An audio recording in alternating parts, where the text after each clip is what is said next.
white-furred, ape-like four-armed creatures known as Girolons, all in an attempt to reach the apparent ringleader of the Monkey Bunch, a demon, a Galbrizo, as Helena had successfully identified not long before. Upon landing a boat almost on top of the guy and knocking him prone and keeping him prone, you guys proceeded to tear through his army. Despite his best efforts to beguile, confuse, and burn the party members, even with a number of underhanded magical effects available to him, you proceeded to kick ass and take names. Some of you were hit harder than others. Some of you got hit by rocks. But all in all, you pulled through. Lena managed to land the finishing blow.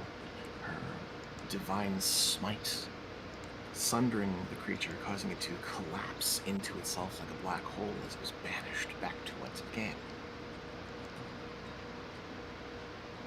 Shortly afterwards, you managed to free the trapped rangers who had been kept in a number of cages near this encampment.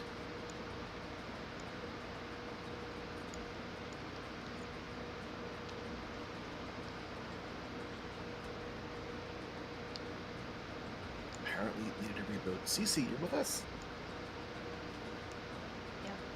Welcome back. Good to have you. So, we're going to, unless anyone else has additional points to cover or fill us in on, going once, going twice. Then we are going to pull right back into game where we left off.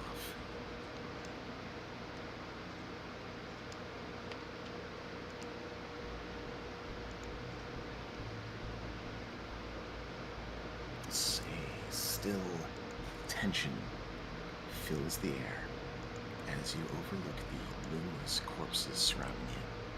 The human rangers, still shaken but healed thanks to Lena's divine touch, are dusting themselves off, looking about. One of them recently healed of a concussion. Alpha Brun still looks shaken, but it looks like she's getting her wits about her. The other, Verdi, you recognize her, Audrey Birchwood, is a little more well put together. As you guys kind of gather and look around to discuss matters of mostly Humphrey. She seems concerned about Humphrey, but you assuage her worries about her enemy companion. Do you leave out some of the nastier details about how you discovered her pooch, or do you go full disclosure? He doesn't get into details. He just explains the whole thing that he used to talk to families to figure out what it is. She seems relieved.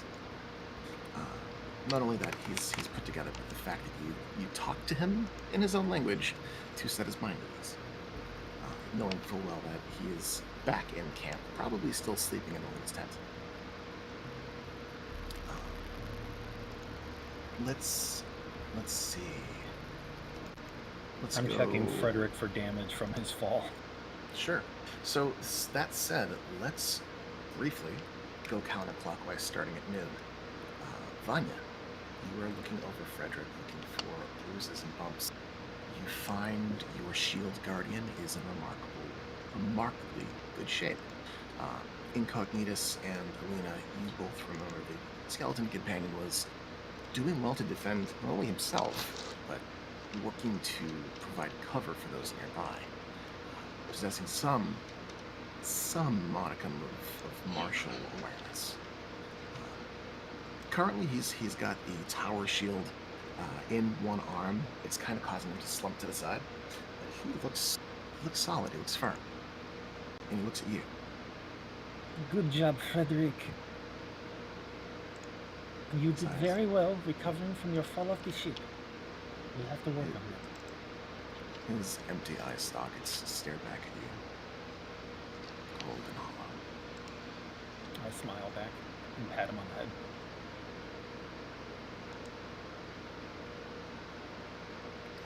Are you up to anything else? Vanya's rubbing the red spot where the rock hit her, but is otherwise okay as she checks on her companions. Karn is just kind of like wandering around the camp, kind of poking around with his staff.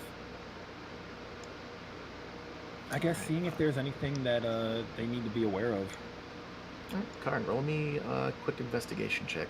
While you do that, continuing counterclockwise in Banjay, your Jackie companion's a little shaken.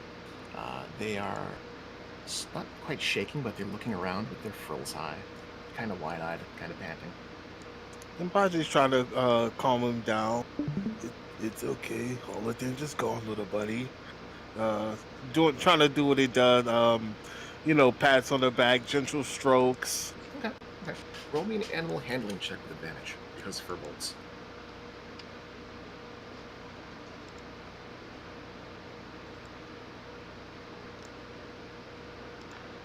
I did not close your sheet this time. It wasn't on me. It's totally my fault. After I finish leveling him up and with all the resets.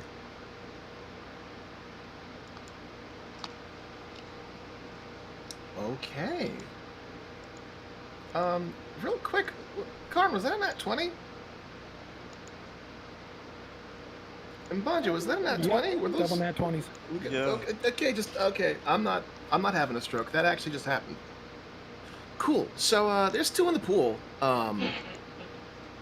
There are two in the pool. Radical. Way to start Excellent. again. Good way to start a game.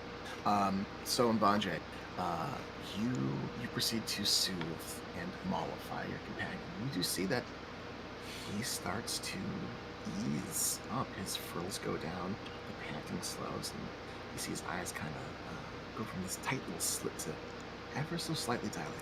And you are fairly certain he will not bite you for the immediate future. Karn, with your nat 20 investigation check,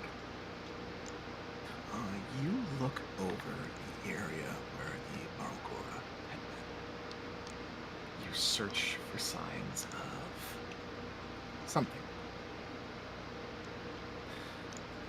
But you find only an inky smear. Not even quite a scorch mark. There's too much tar on the ground where it had been laid.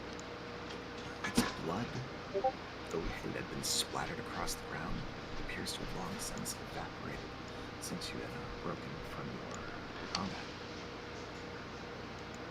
It is as though it had left almost no trace of its existence upon returning to Artland. While you duck low to observe the place where the body had been, your attention is drawn in two directions. One, you see this well-decorated tent, and you see it's well-appointed. It looks like something belonging to a high-ranking officer of the military. You see inside, and you see that it is furnished. Your attention is somewhat divided, and you see the second tent, and you get a glimpse inside, and you see vapor, steam, slick something inside. Your cursory glance with the nat 20, you do see that there are what appear to be remnants of flesh. Slick, wet things. And I will leave it to you to decide where you want to investigate next as we continue counterclockwise, falling upon let's say Alina. Alina, you've recently healed these two women. You are mollifying Birchwood about her dog situation. She seems to be taking a shine to you, considering that you slept with the best boy and kept him company during his time of absolute panic. Yes, I think Alina's gonna focus on getting them out of the cage, whether that's arming the cage apart or bashing in the, Oh yeah. The cages have been open since the last game. You can Oh, manage okay. to pull them out and look them over, see if there's anything beyond the physical damage, anything that might be poison or disease, anything festering. Um, though they've only been here for a day, uh, some of them do have scratch marks, or had scratch marks, and bite marks, or had bite marks. Um, you are well aware of what an animal bite can do to a person if left untended. Sure are. However, with your magical healing, you are at least sure that in the moment they are safe and stable.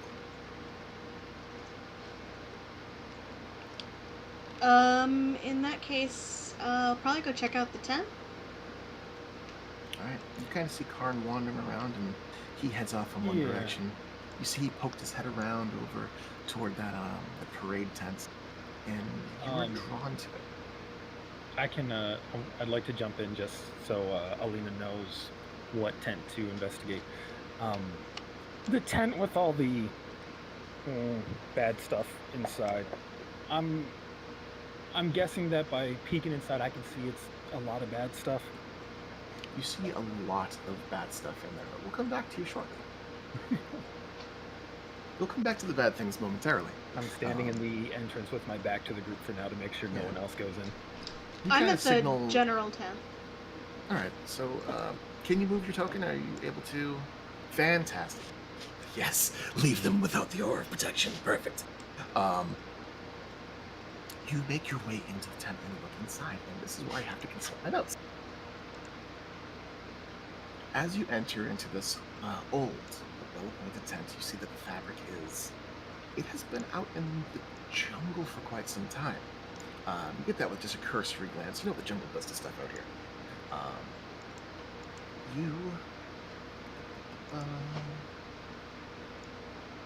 You quickly realize that the Belgora had been living in this area for some time. There are trophies littered around this small tent. Skulls of various creatures, bones that have been whittled down and sharpened into somewhat actually artful tools, mostly for stabbing and picking teeth, it looks like.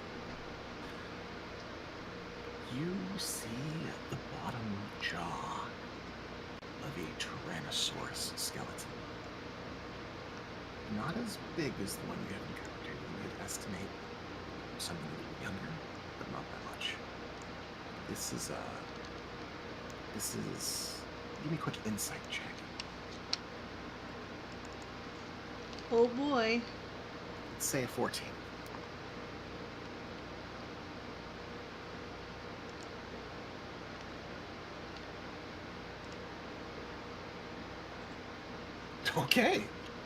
Okay. Cool. Oh boy, indeed.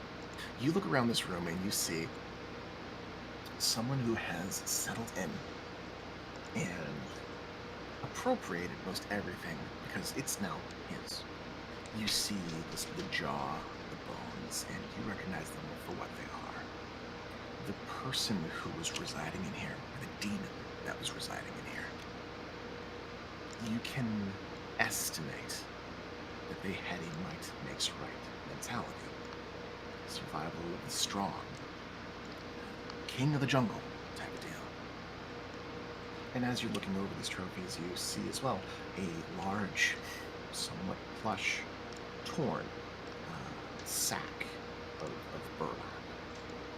Green in color, it's almost like a giant beanbag, stuffed with various thatch and other soft material.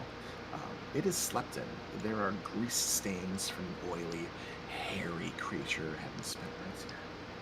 You also see a somewhat smashed and scuffed up desk, upon which sits a number of things. You see an unfurled, rudimentary map, and you are martially trained. As you look it over, you realize that these are simple battle plans of some kind of campaign of the nearby area. Points of interest. Unit numbers. Shorthand notes in a language that you... What languages you speak? Common, Draconic, and Celestial. In a language that you don't understand. But you look at the sharp, angular writing and it fills you with this sense of loathing. You see nearby there is a book, a journaling book, but the outer binding, the first pages, about half of it, have been torn off. Parts of it look like they've been chewed into. There are smears across some of the pages, as though maybe the pages were used as improvised wipes of some kind. And you do see a writing utensil, a piece of burnt wood filed down to a point. Charcoal. I'm gonna gather anything that I think Neurixius might want a copy of. All right, you gather just about everything that's there. Maybe not so much the trophies, but you do take the map. You do take the book. Everything else is kind of broken, tattered, repurposed.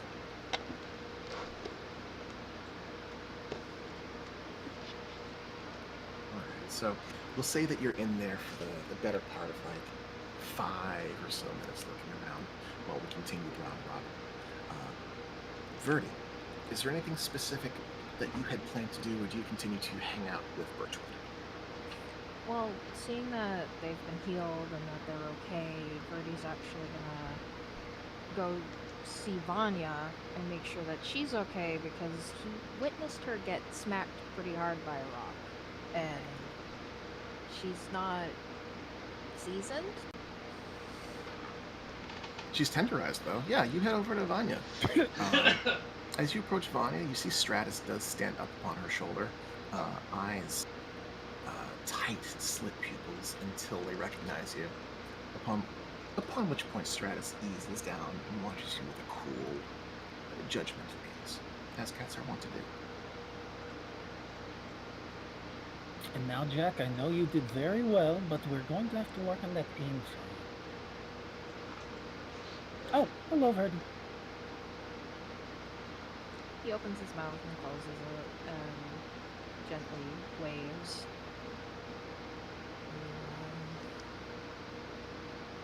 That healed. Yes.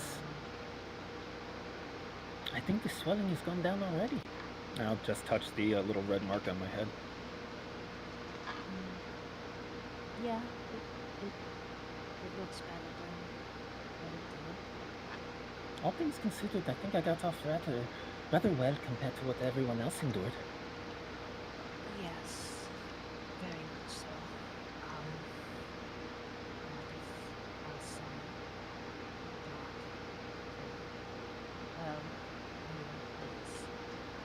Very good at what she does. Indeed, I'm grateful that she has kept you alive this long. What were we fighting anyway? Verdi, you recognize some of these creatures right off the bat. They are some of them are native beasts to Tikal. The big orange one, not really your forte. You heard Alina refer to it as a Barlgora, and it's a demon. Sure, cool, demons. Looks like a monkey, but it's a demon. The other things that look like monkeys that aren't monkeys, the massive, white-furred, big-mawed, four-armed, gorilla-like beasts are Giramon. They are a kind of monstrosity native to here. In Samara, you got owlbears. In Tikal, you've got Giramon. Their pelts go for a nice price. They can be woven into an extremely warm and weatherproof cloak. The prize. And any chance to kill them is a good one. Their tusks are said to have medicinal properties, but that's kind of like the hedge witch thing. you know how poaching works. You know that most of the time when you brand down horns, it's not really good for fertility. It's just people sell it saying that it is. Um, but they do make for durable weapons and pretty decent art material, like ivory. Not much else can be gathered from them. The meat is edible. They're carnivores, but it's edible. And they like Easter apes. You know apes. He will explain to Vanya and actually go on a bit of a tangent about them being so knowledged about things, and it's a distraction. He will pause and glance over the roar.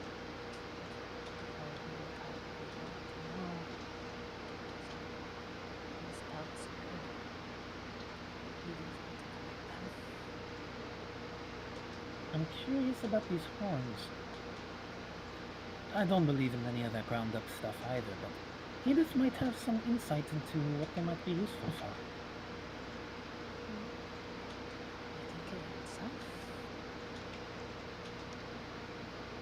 I want to carve up the one that hit me. The horns, I mean. Zach was an ape, and he ran away. Oh. But I don't want to hurt the apes. Surely they were not fighting under their own accord. I cannot say. I know the apes usually aren't this destructive, so yes, they would turn into something, but as for the others, they can be destructive in their own way. Is the demon's body still here? The demon's body is completely missing. All that's left is a somewhat oily black ash mark where it was. Pity I could not harvest any blood from that demon. Fine, give me a quick Arcana check.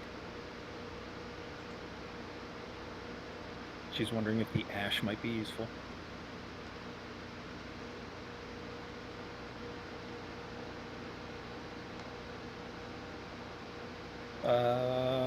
I would like to use my D20. Use Take the it back one out that of I the can bowl? pull. Yep. It's yours. It's yours, my friend. Yeah, you made it. You can unmake it. Oh, Cool. So, nothing better than. Yeah. I know I could bump that with sorcery points, but it's not even worth it at a 7. That's going to be a woof for me, Doug. So, a 7 and an 8 in Arcana. It really is perplexing that this creature just disappeared upon death, leaving nothing behind. It's not your forte. You really don't know much about demons. I think maybe you should change that. Considering this is the second fiend you've had to deal with this week. Anything more from Vanya and Verdi, or shall we move along? I'm good to move along from here. Okay, so as Anya will as Ver- probably look to Verdi for assistance in harvesting some parts. Oh, he's very good at doing that. He will assist. right on. So in the background, you guys, Verdi or Vanya can roll survival with advantage. I'll give advantage to Verdi. Sure. Oh yeah, I need it. The first one was a 1. Nice. So while you guys are doing that, post your result in chat. Roar, you are looking things over and pontificating and doing what you do. You had recently helped release these people from their cage. There's a lot going on. There's some magical shenanigans happening. And what is your passive perception? Was it nature or perception? Survival. Survival. Sorry. Thank you. Ow, my sheet is down. 1 second. Oh, Sam. Okay. Didn't know if you were talking or not. Yeah, not yet. Yeah, not yet. My sheet decided to shit shit the bed for some reason. I'm trying to get it to relaunch. It's that kind of night.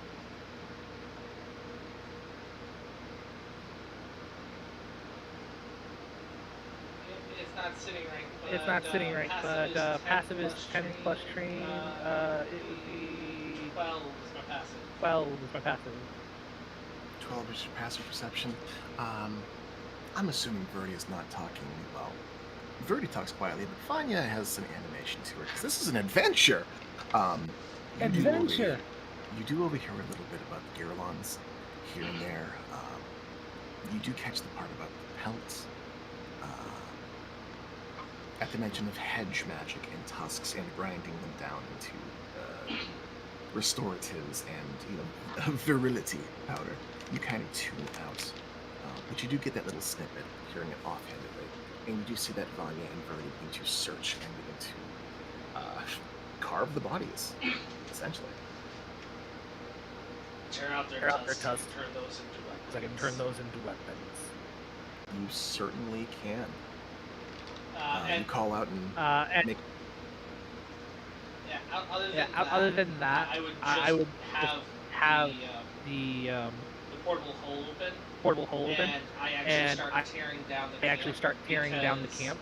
Because having anvil and stumps and smithy materials is just conducive to what he wants to do. Having extra shit is always good, especially since they have a galleon with him who also knows how to do that. So he's trying to recover whatever they can from the camp to make it a boon. Okay. Do you enter the portable hole? Yes. Yes. When I have to. Using my concentration for the ring of Telkany.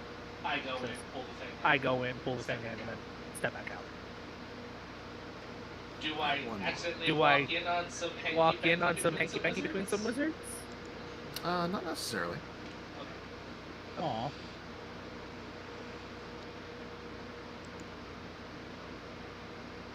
Oh, what the hell? 1 second.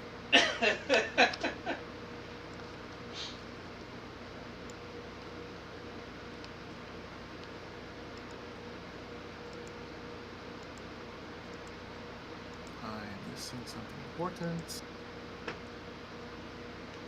Hanky panky indicators. Mood level. In this house, we do not respond to the loot level. Are you sure? Apparently not perception. Okay, so what we're going to do, because I don't have it quite configured yet. Well, I had it configured, but then it wasn't configured. Roar. You find yourself in the middle of the portable hole as you enter. And you... Let's see. Is that me? Yeah, I'm full. You find all of your items strewn about, organized, and prepared for your perusal. You find Khaled is sitting on the stone bed and is meditating. You find Adani looking through the scrolls and collected other materials. As you peer around, you see that the pedestals that you have collected are arranged near the forge, as directed by your little imp-like construct service, who would be in this room as well, but I can't seem to find his token. Player to player, as you look around, those little gear icons can be interacted with. The pedestals can be interacted with. If I'm not mistaken, you must only double-click on them, and then click on the item itself to open the contents.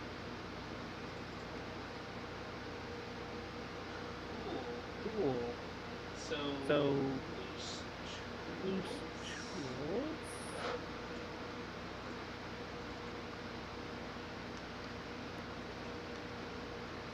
and it's just a storage And chest. it's just a storage chest. Doesn't Doesn't actually say anything in it. Okay. Yep, that one is empty chest, but there are items in some of those chests, as well as the loose items in the corner, one of those chests, one of those chests. Actually, I'm not quite certain what's in all of these. It's been a while.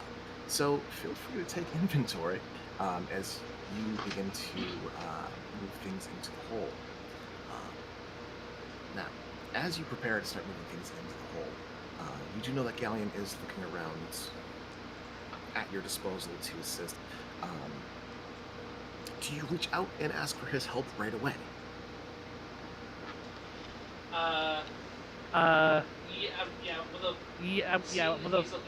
Seeing that he's looking to help, I'll just call out and say, can you help me tear down camp? I'll clean up all the tents and mend them so that they're useful to our group. Yeah, Galleon calls back. No, with pleasure. This is disgustingness. Would be happy to break down. And he proceeds to kind of follow after Karn toward one of the tents, preparing to just snap and break and start pulling that apart first. There's not a tent there anymore. There won't be a tent soon. Soror, that's what you're up to. Feel free to explore the space. I'll pull you back to the main map when you'd like to come back. Yep. Okay. Continuing along the path, Incognitus, followed by Leah, and that's going to wrap it up. So Incognitus and or Leah. Some shit went down. Some shit has gone down. There has been some shit. A grand old encounter has happened. Grand old encounter. So this is nothing new for Incognitus. Maybe a little tougher than usual. You're still kind of getting your bearings. I believe you mentioned that you wanted to buff out your armor and start undinging it. Yeah, probably do that from the stability of the ship deck, because once I get started on this, I don't really want to move everything off. You know what I mean? Sure. Gotcha. So Incognitus, you see that there are people breaking down camp and collecting things. Do you jump in and help out, or what's going on in Incognitus' head? I'll help with lugging stuff. You get to lugging. You help move things into the portable hole. Leah, you find that the two humans, they are kind of milling about. Bowen, the one with the, formerly the one with the concussion, Bronwyn rather, she seems to be kind of hanging around the cage, watching people from the comfort of not being next to people. You guys seem to be quiet, and she seems to appreciate that. You see Birchwood has moved along to start petting and screeching Natasha behind the ears. The cat seems to be receptive to this. Well, if there was like a shelter area or a cabin on the boat, or if it's just open schooner type thing. If I'm not mistaken, there is space below deck. There's a small cabin. I will probably make the suggestion to the two humans, why don't we get situated on the boat? And that way, when everything's all set and done, we can head back to the Caravan. Alright. You escort them to the boat, you follow after, just making sure that they're alright. Just like they had done with Alina, they seem to treat you with some sense of authority.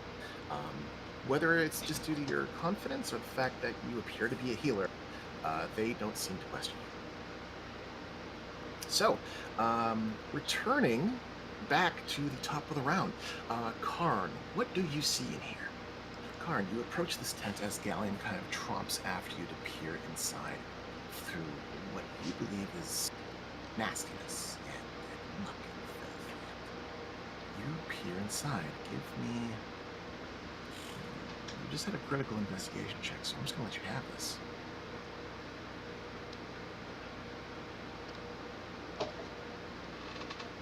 You find human remains inside the tent.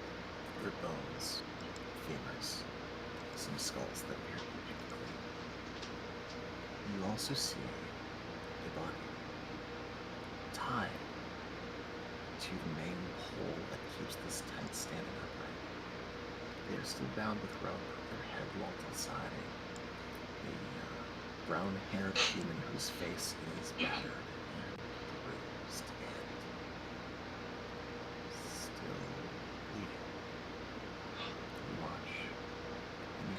This human is very slowly breathing. As you look them over from a distance, you see that their body is covered in welts and bite marks, and what appear to be deep, very straight, angular gouges. I would like you to roll religion, insight, investigation. Roll me something real quick.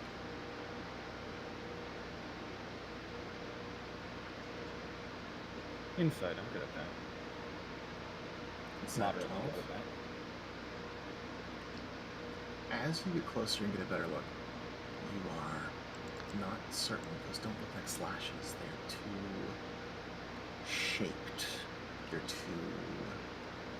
are arches, there are points, there are dots. This looks like a language. And clicks. Those are rings.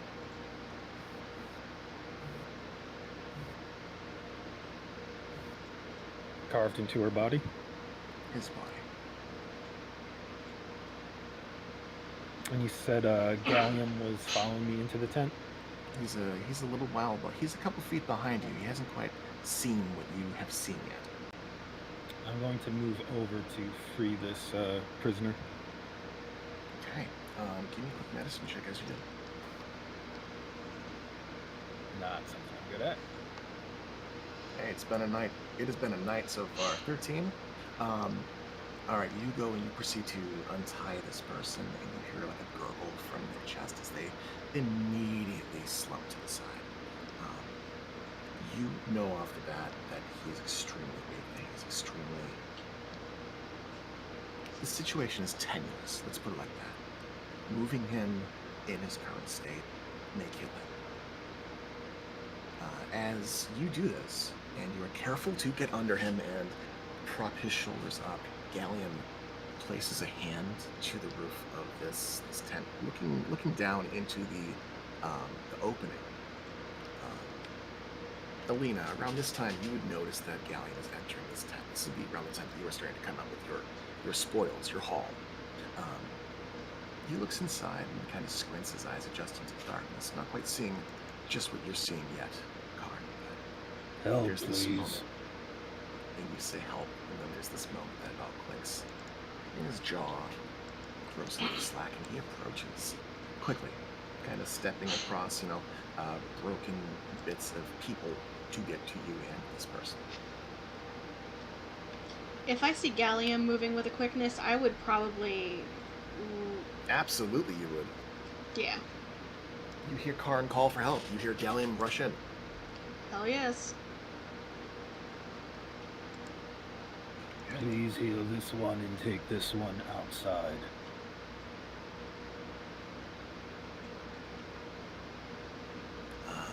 Yeah, sure. So, he calls for healing. Alina, do you have any juice left? Hell yes. I barely spent any spell slots. Oh, hell yeah. Let's throw a 3rd level Cure Wounds on him. 3rd level cure wounds. Okay. You reach out and you call upon powers vested in you to heal. Alright. If you hit healing, it should auto-roll the dice. 18. For 18 points. Fantastic. You reach down and you touch this guy's chest, and he takes in this deep gasp of breath, begins panting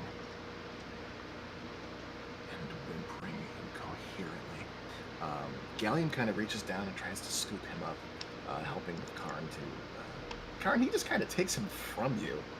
That's and fine. I gratefully pass him in there, and I'm going to start kind of making motions for him and Alina to back out of the tent. All right.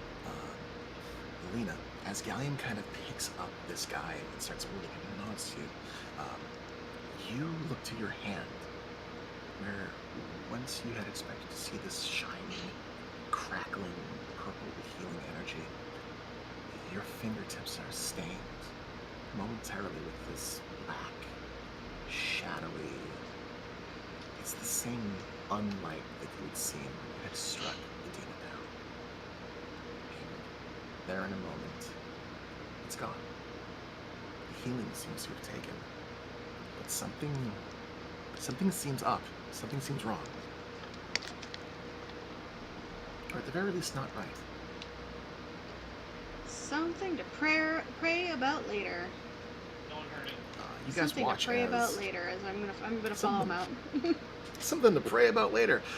You make your way out. You follow after Gallium. Those of you who are gathering bits and pieces and going about your business, you see Gallium set this guy down upon a wooden board, conveniently gurney-shaped nearby, and sort of splays him out. The guy clutches himself and holds himself in.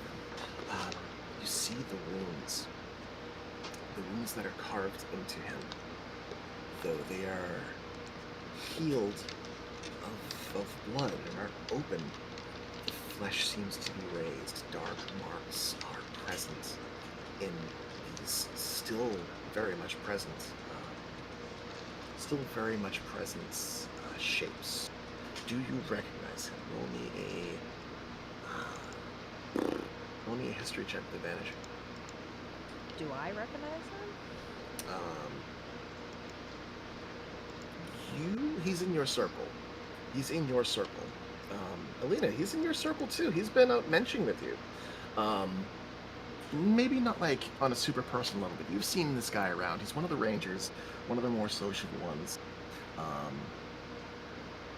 is this dude's name?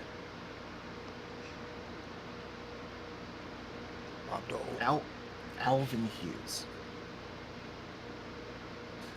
He is not a beast master, but he is. He's got some chops. He's a tough guy. And seeing him laid low, weak, and clutching himself is. He's not an arrogant prick like some. Oh yeah. He didn't deserve this. Alina's got some bedside manner. She's definitely gonna like kneel next to him and be like, "It's okay. We've got through Alvin." You remember him. Oh, Verdi, you remember him because he's a ranger. Alina, you remember him because he talked religion with you. Maybe like once or twice. You know that he's a follower of Selene. And you kneel close, and you see his eyes are kind of wandering around, and you need just a quick medicine check as he rambles at you. I held out. I had my faith. Fuck if I know. Fuck if you know. Is there one in the pool that anyone would mind me using? There is one left in the pool. There is one, and as all this is going on, Mbaje is gonna move up.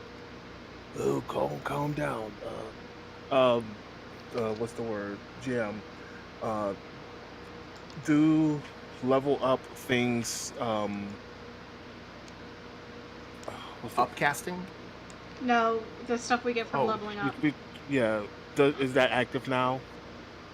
Your shit is active now. If you gained more spell slots, you have them now. If you gain more spells, you have them now. Okay. I actually just want to use detect thoughts. Detect thoughts. All right. So you rolled that. And Celis, you raised your hand. I'd like to finish burying this tent. Karn's gonna burn the tent. Bury the tent. Bury the tent. Okay. Yeah. Well, as soon as they get the guy out of there, I'm going to start using mold earth to just swallow this thing into the ground.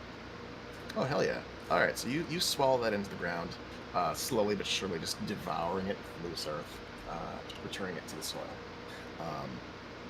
And Banje, let's see. You read the thoughts of certain creatures when you cast a spell. Well, you can focus your mind on one creature, so you are focusing on that one. Yes. I'm trying to see, what he's actually trying to get across. Oh boy, you picked the best spell for narrative pain tonight. His mind is a mess. As you probe his surface thoughts, you see that he is struggling against his own physical need to fall unconscious. He is fighting to stay awake, to think, and to fight. As you probe deeper, you You see his memories, what has happened within the last few days, not days, the last few hours.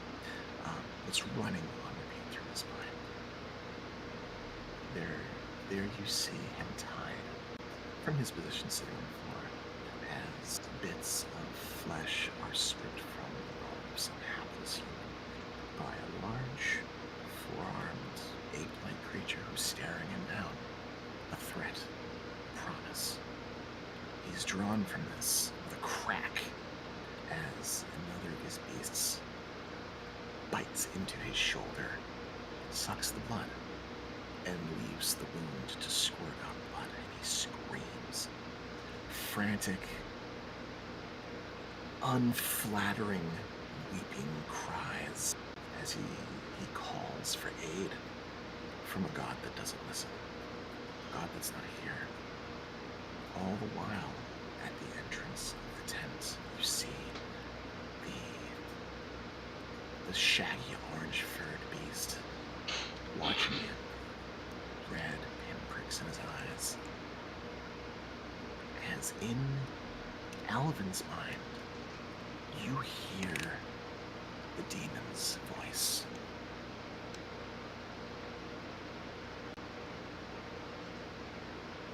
You'll fight, or you'll die, or you'll give in and win and live. It matters not to me whether calories are suitable in member of the force. Give me your all before I turn you into soil. There are brief breaks in consciousness. You see more memories of similar ilk. You see smaller apes taking bone knives and carving shapes into his forearms, his chest. And as you kind of pull away from this memory, you are drawn to these scars, these shaped scars that do not quite heal properly, all along his body. What languages do you speak? Check.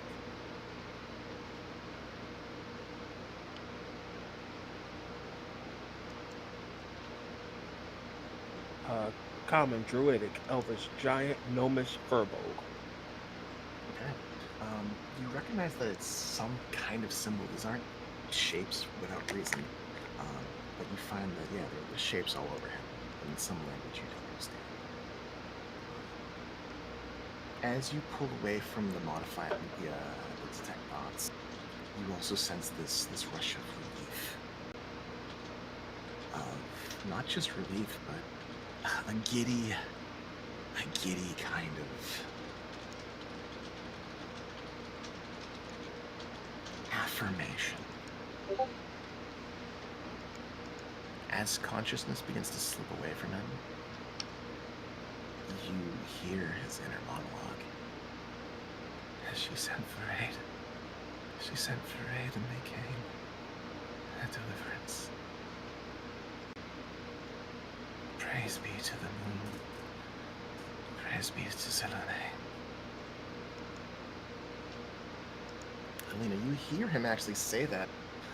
His voice quiet as he drifts off, not expiring, but he goes unconscious.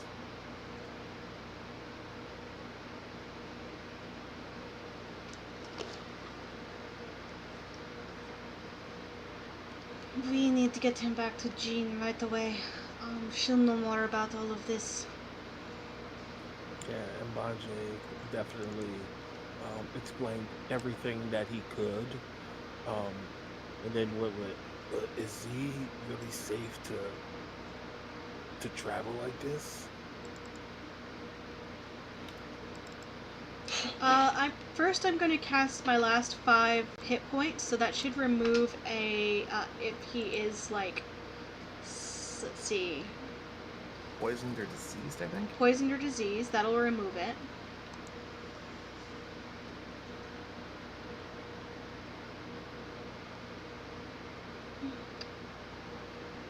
So, Yep. while this is happening, Roar, there's definitely a noticeable delay of receiving items and supplies into your portable hole. I'm assuming Roar, being curious, would poke his head out to kind of check on things. Oh yeah. Oh yeah, definitely would pop my head out. Like if stuff was moving smoothly in and all of a sudden just stopped, and it didn't match up with my mental catalog of all the different shit that was there, I'd be like, yeah, no, what the fuck's going on? Did someone just die again? You've got enough brainy insight to know that something's going on. Your spidey sense tingles, and you poke your head out to see Alina reaching down and casting her lay on hands on this person. Alina, you are aware that there was a disease in this person. A sickness, a fever, almost similar. Essentially, septic shock was setting in from one of these bites, and you managed to pull it out of him. Some color returns to his face. His rest seems to be more at ease. I will say, I'll just speak in Celestial and say, Salune will guard the rest now, and we will get to someplace safe. Okay. So you guys prepare to move him? I'm gonna do one last thing, and I'm gonna cast Protection from Evil and Good on him. Okay. I'm mostly concerned about the evil, but like...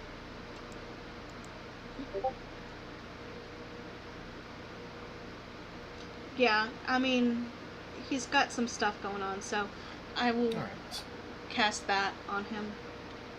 Alright, you cast Protection from Evil and Good. Can you post the thing? Oh, there we go. Thank you. Protection and some types of creature separation. Dead. Trying to possess. Saving throw to resist the effect. One moment, please.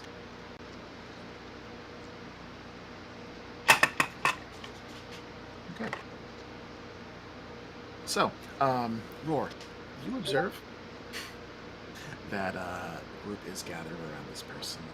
Verdi, you hear Mbanje tell this story, and your attention's drawn to the symbols. Galleon is studying these symbols. Roar, you have enough time by now, by the time the spell is cast, to catch up and observe this person, who moments before was believed to be undead, to be dead. From the boat, Audrey Birchwood kind of like leans up on the rail and cries out, "Alvin's alive? Oh my God, he's alive!" And holds her head, looking aghast, looking ready to weep. That is the scene that you find yourselves upon. Alina, you are certain that your spell took. You cannot discern any immediate effect, but you have a gut feeling that the protection is upon you. Yeah, at this point, she's just like throwing divine magic at the wall to see what sticks. See what sticks. All right, seeing some chat happening in chat. Yeah, Verdi, you hear mention of the symbols. You get a look at them. You get past perception enough. You recognize the language. Roar as well. I'm assuming you both speak Abyssal. I do not actually speak Abyssal. I only speak Celestial Common and Pearl Supplement. Okay. So, you at least recognize that this is Abyssal. You have the Oh, I background. thought it was Infernal. No, I don't have Abyssal either. You don't have Abyssal either. Okay, so nobody speaks the language? Yeah, but I can. Just Does anyone actually speak it? Does Sylvan, anyone actually speak it? Druidic, Draconic, and Common. Galleon has enough wherewithal to say, "Oh, this is Abyssal." Galleon not speak Abyssal, but I know a little Abyssal. what? Okay. Vanya and a little bit looking confused. Yeah, Alina will wave her right over. Alina, I need you to make a check. This body is mutilated. It is alive and still breathing, having been tormented, defaced, and carved with magical runework. You need to make a check. This is the first time you've seen this. Alina. But it's too. Sorry, not Alina. Vanya.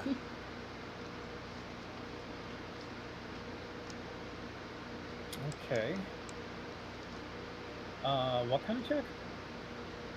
A trigger check. Trigger check. All right. That's a D20, I believe. Currently D20, unless you fail. Okay, you're good. You steel yourself. You try not to dwell on it as you look the writing over.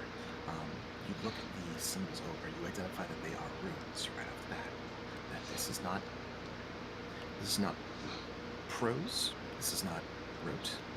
These are not epitaphs, but magical runes. They serve an arcane purpose, abyssal and arcane. You can attempt an arcana check to try to divine what they mean. Okay. This is not language. This is an abyssal arcane. I just kind of mutter to myself in Gilnean as I try to figure out what it is. Or ritual. Or ritual. With a 13? Yeah. That's what your gut's telling you. It looks to be some kind of ritual.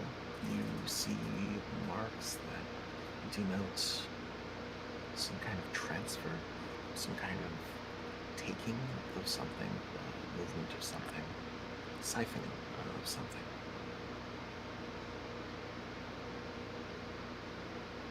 Power of some sort? Life essence, maybe? That would probably explain the quote, give your all to me. It would.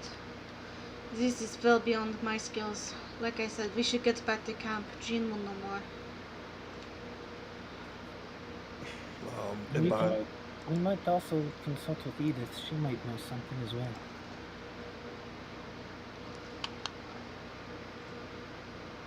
Okay. If anyone objects, I'm assuming everyone makes their way back to the boat. After breaking down camp before us. Yeah. Alright. Laura, just in your short list of materials, you can add... Do you want the broken cages? Are they just rudimentary wood cages, or are there actual iron Rudimentary bars? or are there wood actual cages. iron? No, fuck them. There are fuck iron 'em. bars. Oh, yeah, no, I would. It's wood and it's yeah, iron. no, I would break If that, like, if anything, I'd break the wood away and just reclaim the iron bars because having iron to smelt with, etc., is going to be Sure. helpful. You get 100 pounds of iron. Holy shit. Okay. Just Holy between shit. the Okay. items. Between the items in this area, you have an anvil, 500-pound anvil. You come across just some simple tools: an axe, a hammer, crowbar. You can mark down that you found 3 bear traps. You think there might be more out there, but time is of the essence. Alina, are you keeping the stuff that you found with you on your person for safekeeping? Yep. Or I'm keeping so you it. hold on to. Mostly not because out of like hoarding information, but more like Alina is not moving from Alvin's side. She's like, this is my patient now. Absolutely. No shade meant, just organizing. Oh yeah. Let's see. Anything else that would be of value to, or really most everything else is refuse, wooden broken things, and monkeys parading the soldiers. I would have taken at You're least welcome to the the I would bean have bag taken and the broken desk if you want. Pavilion tent? Say again? I would have taken at least the I would have taken at least the pavilion tent. Yeah, take the pavilion tent. You got a whole ass tent. You can fit it. Yeah, that's Portable hole doesn't have that's- a weight limit, right? no weight limit. Nope, And no weight limit. I can fold And up. Just a space I can limit. fold up. Yep, and the posts. Yep, and the posts. Having set up torn down pavilion tent like that, it does pack up into a 5x5. Surprisingly small. Oh, hey, I believe it. You guys are the war buffs. I believe it. Cool. Excellent. We have fit So one you of those in the back of a Prius. You pack that shit up with the efficiency and movement of a scholar who knows he doesn't have any time. By the time you have gotten Alvin onto the boat and below deck, Roar, you hop out of the portable hole, you fold it up, sling it over your shoulder, and make haste to the ship, knowing that if you dawdle, you're gonna get shit as the captain. What? Why are they you working on their timetable? You run the boat. Anyway, you guys pack things up and prepare to leave.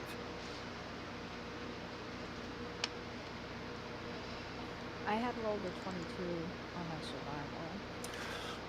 Oh, right. Okay.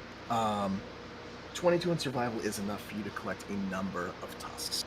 They have 4 tusks per each face. You guys did fuck up some face. Give you a quick D100. Okay, so over 80% of the tusks. There's about...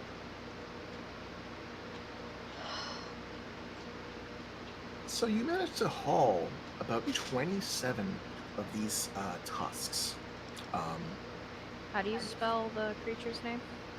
Girallon. I'll type check it later, but it's a Girallon. I'm sticking them in the easy notes, so. Perfect, that's what it's for. You managed to... Are you going for the pelts too? How much time do we have? Because pulling pelts takes a bit. Yeah. Skin the beast is gonna... Unless Roar wants to toss a couple into the bag of holding. Or the thing. That's up to Roar, though. The fucking Vailnorns are just there like, what the fuck? Birdie will tell him that the pelts are worth good money. Roar would say, as long as just to keep this fast, so I don't go into the tone. As long as some people hang out in the portal hole with our lizard friends, someone can skin it on the deck of my boat for all I care.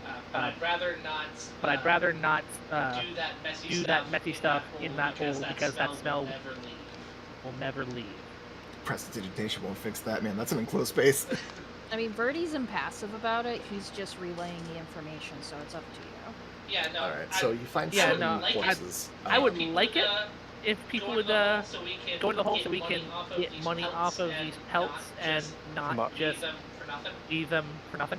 Imbachi could do it, I think. Hang in the hole? Yeah, you can hang in the hole. Yeah, and Banje will let the dog play with the elves. All right. So, I'm assuming you guys take all 7 corpses. They're big. They're large creatures. Yep. Vanya Fuck it, wants let's to do it. collect some of their blood while they're still fresh. Sure. Yeah, you can definitely collect do a that on the couple boat. Yeah, you Miles can of definitely blood. do that on the boat. Oh, You yeah. can do that on the boat. All right, so you guys get on the boat. There's a bunch of corpses on the boat. You can skin and get blood out of the corpses while on the boat as you guys get on the boat. So, as you guys get on the What boat, a tight squeeze. what a tight squeeze. There's a big pile of monkeys. A couple of people have to go in the hole to fit. It's a bloody mess. You guys fucked some of these things up. The ones that didn't get burned or dissolved with acid. But you guys make it onto the boat. Roar, you begin to pilot, and you head back toward the caravan. It is about 10:30 by the time you guys start heading out. That's the wrong map, Robert. So, while the party travels, we're going to fast forward to, I believe, 2 days' time? And check in on Bones.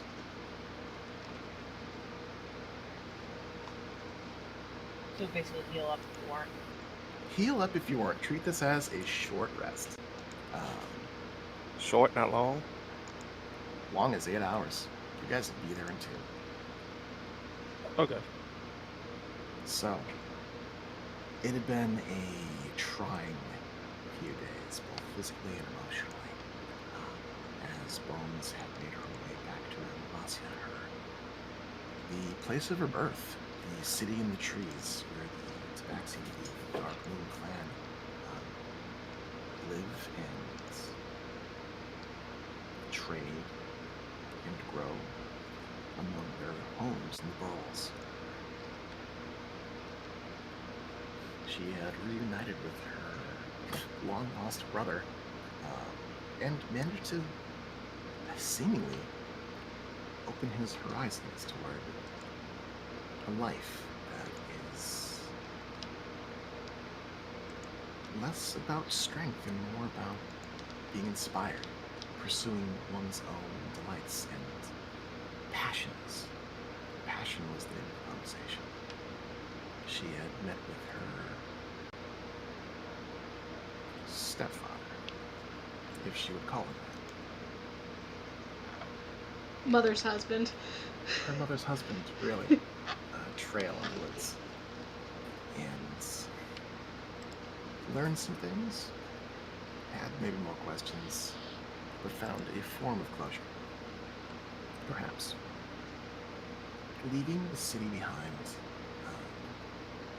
having made friends with a peculiar mystic named Wisp, you and Crosp make your way into the woods early in the morning, travel throughout the day, and find yourselves about a day and a half out from Fort Yunsburg, but about a day out from the old road. This time around, a group of 3 with the Ranger, the powers that be can't seem to find a guide to send with. They know who you are, they know you're proficient, and you don't secure a Ranger trail keeper to move with you, but you know that there are many in these woods keeping watch from a distance. It's relatively safe.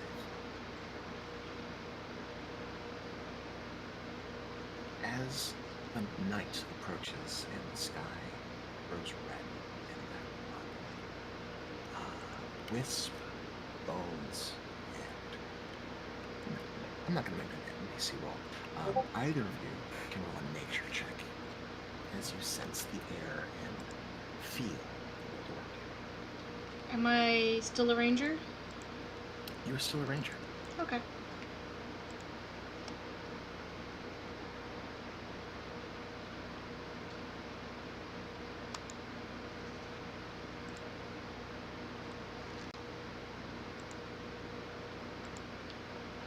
$14. You said any of us could roll? Yep. It's a nat 20. Okay. Wonderful, boys.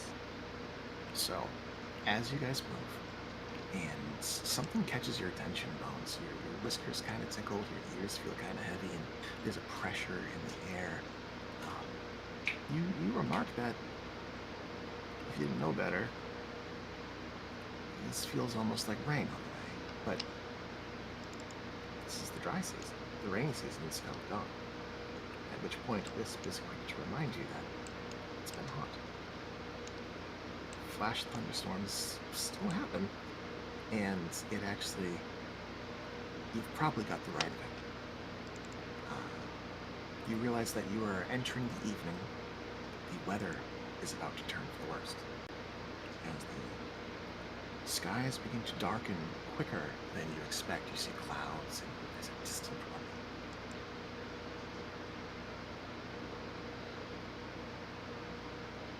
Does Reg have tiny hut? Yeah, so I maybe wasn't prepared for,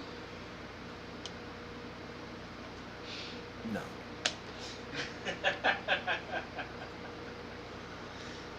Alright. It It's whatever shelter we can make them. Alright, so you can make a survival check. You can both make survival checks, or one if you can make a survival check with advantage. I vote one of us with advantage. I have a +8. What are you at? For survival? Yeah. +6. Alright. Remember, you also have access to Bardic Inspiration in case you want to throw some stank on. That's up to you. I do? Do I want Not, Oh, yes. okay. Sorry, I was turning in a direction and making eye contact, and you can't see that here. We're on voice. Where is it? 1 sec. Up there it is. I found it. Okay, cool. It's under bonus action. Oh, you moved my sheet. Stop it. Sorry. Alright. So, I think Bones has the higher of the two, so you can go ahead and roll with advantage. Sounds good. 16. +4, +4, yep, that's the +8, so 16. Not hard at all. These are familiar woods. You make your way deeper into the woods, and you start to search out rocky outcroppings. You start to look for signs of shelter, caves. There's a lot of pits and a lot of holes in these walls. They're old. They are areas that animals can find shelter. People or animals, works for you. As it grows darker and the rain begins to split, you find your way into a cave surrounded by tall, mossy rocks, slightly elevated above a nearby pond. You can see the level of the water from a distance. You know, as long as someone keeps watch, if that water level doesn't rise too high, you will be set. It's a natural basin for the flow of water to go to, and a good thing to keep an eye on. You set in and begin to make camp. I'm assuming you guys make a fire as the air grows kind of cold.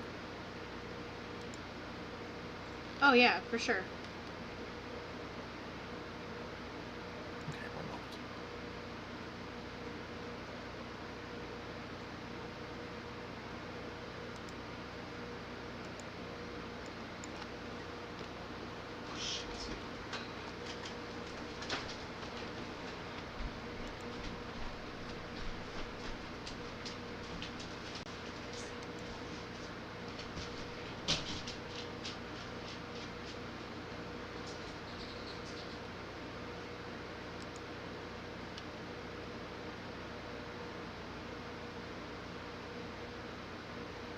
Alright.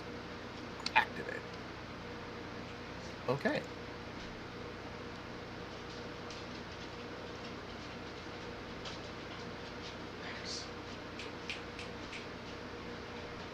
So, as you guys take shelter inside of this tight little cave, and begin to light your fire and begin to take watch for the evening,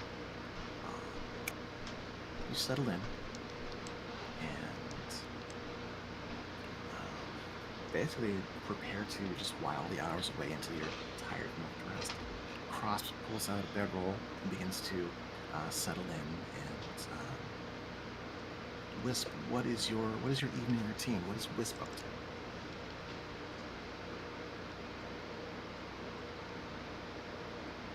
Wisp is gonna play on his ocarina. Okay. Wisp starts to just play a little ditty, keeping things light, keeping things loose, as sky briefly lights up with distant lightning, rumbling with distant thunder. Bones, with your 16 in survival, you know that most creatures will probably leave you guys alone, considering the noise and the inhospitality of the area. This is not hunting weather. This is absolutely not hunting weather. Crosp looks about the room and leans on his side and lays. Bones, how are you preparing for your evening?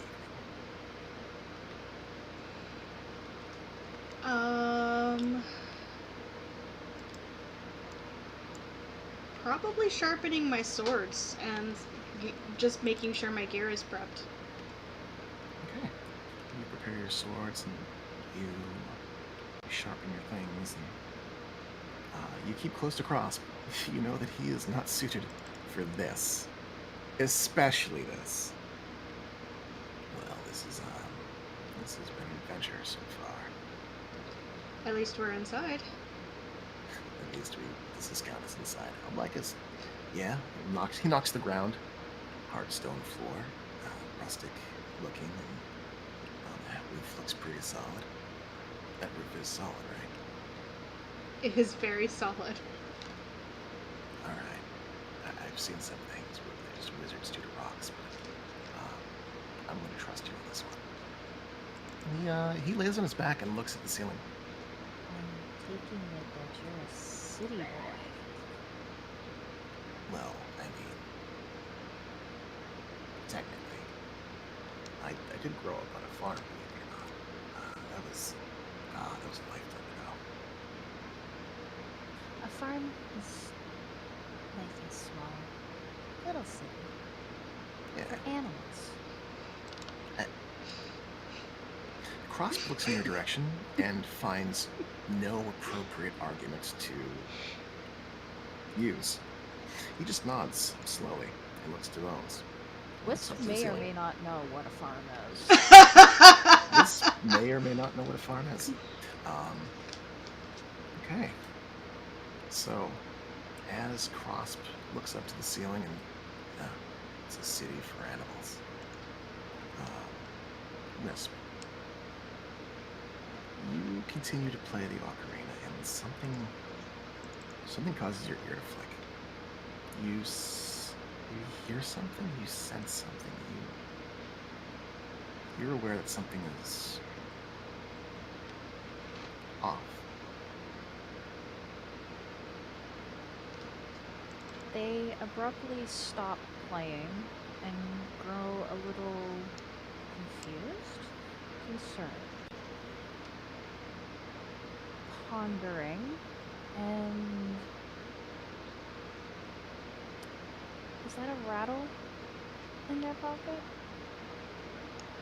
And Wisp is going to go to their bag on their pouch on their side, which is quite a large pouch, actually.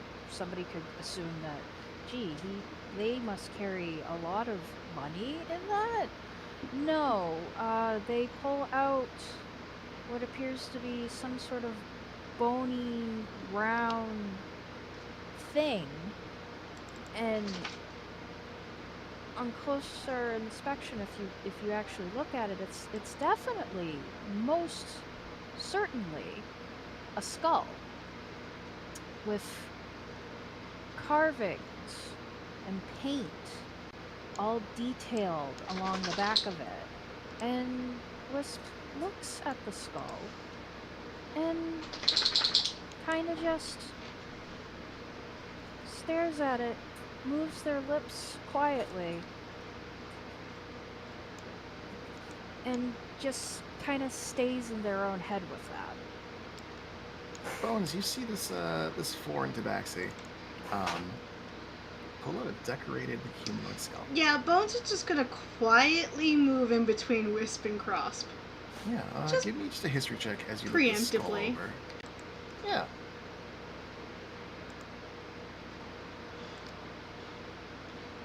History of 8.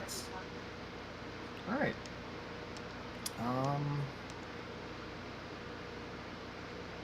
We're in a cave. Did you roll as Lena or roll as Bones? Bones should have been Bones.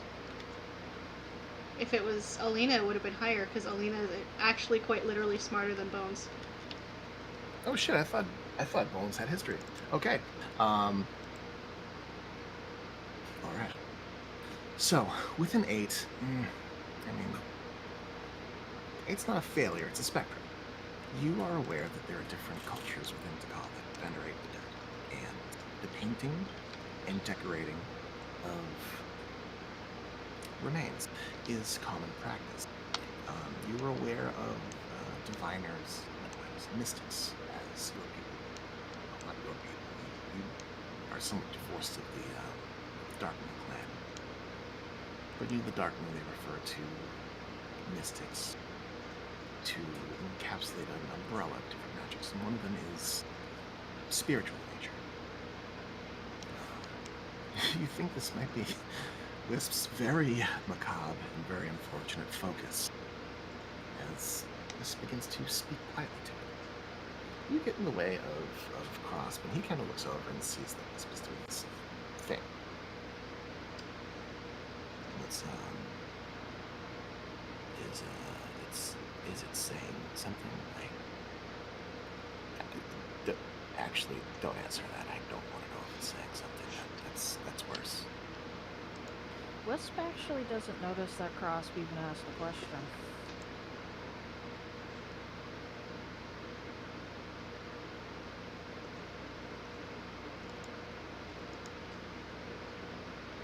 I think it's a focus.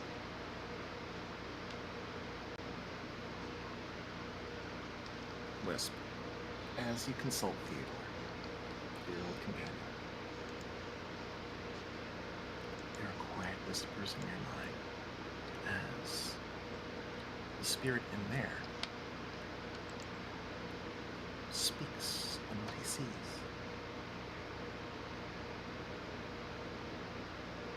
It lingers. It's following. Concern. Love. It wants to speak, but has not words.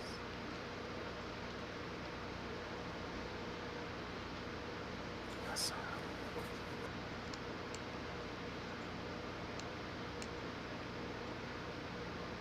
Theodore guides you, suggests to you, and your attention is drawn from the skull to Bones, who is now feet away from you, not to her face, but to her chest. Bones, I'm assuming you have that necklace from... Oh yes, hasn't taken it River. off, yeah. Haven't taken it off. This polished green river stone, affixed with a simple twine around it.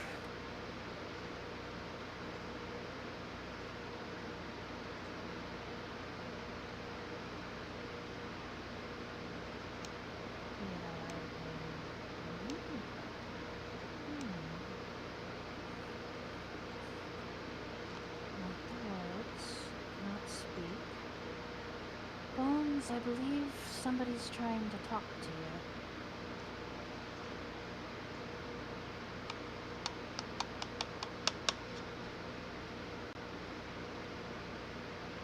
Okay. It isn't Theodore, though. He only talks to me. Isn't that right, Theodore? And as they turn the skull, there are two large yellow jewels socketed in the eye sockets. They glisten from the fire. No, he doesn't talk to men. But the spirit is following you, has been following us and following you. He wants to talk to you. I think... Do you mind if I do a card reading? Sure.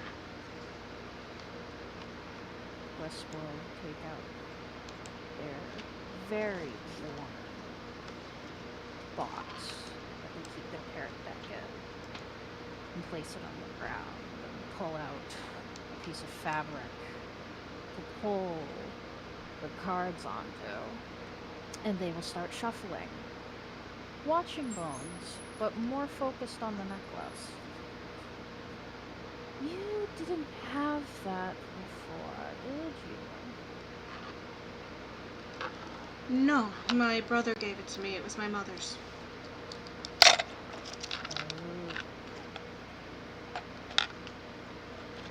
Is your mother with you? I mean, living. No. She has passed? a long time ago. That explains things. I need you to draw some cards. Okay. Alright, so Cece, do you actually have your cards on you? Do you want me to do an actual reading? Because my cards are kind of stored away, and if I knew I needed to do an actual reading, I would have been prepared for class. No worries, no worries. Alright, so Bones, you draw 3 cards.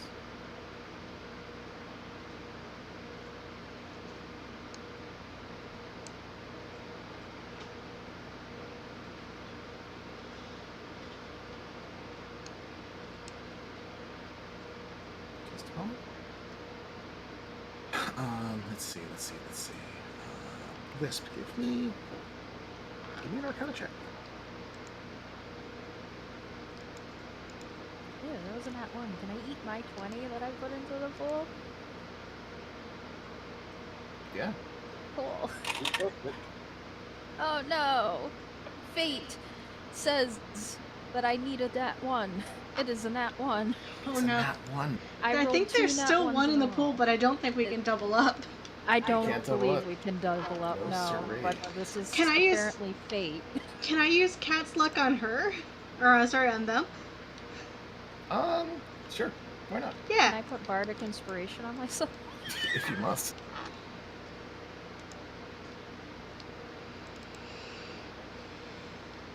That brings it up to an 8, and what does the bonuses from bonus thing do? Oh, Cat's Luck lets you reroll.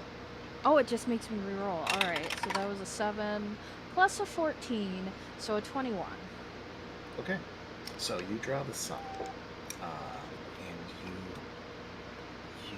first draw in regards to the history of this entity. And you turn it over.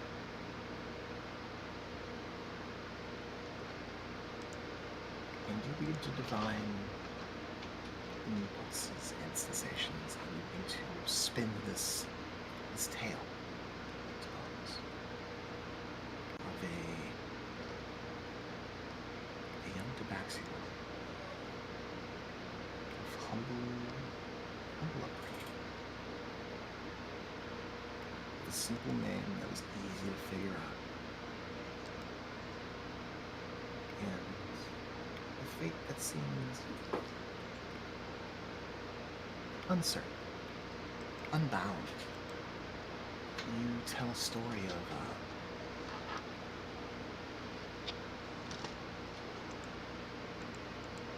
a smile that could let it grow, of a speaker who could get the old and the tired to get up and move, of a young person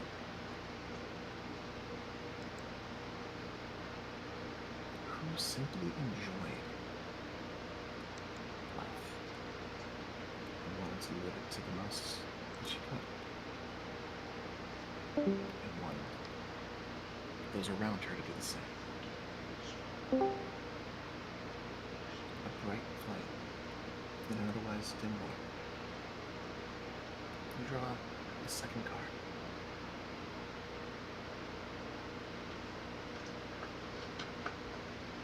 You draw strength.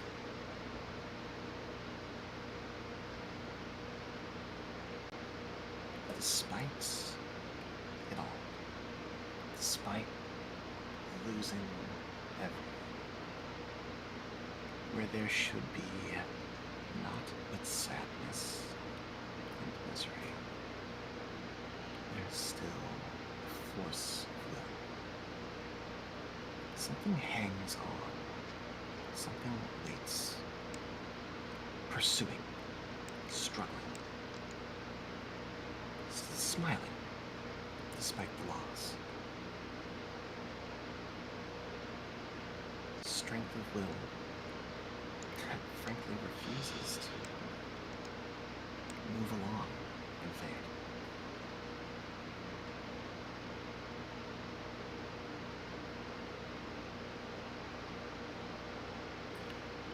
The third card that you draw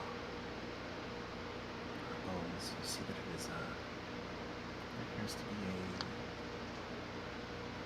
man with a scepter, a single infinity over the brow, labeled on the card as the magician. And Wisp, you explain opportunity. The one that you read upon us found, a last chance to do something, to change its fate, to seize a chance and take it.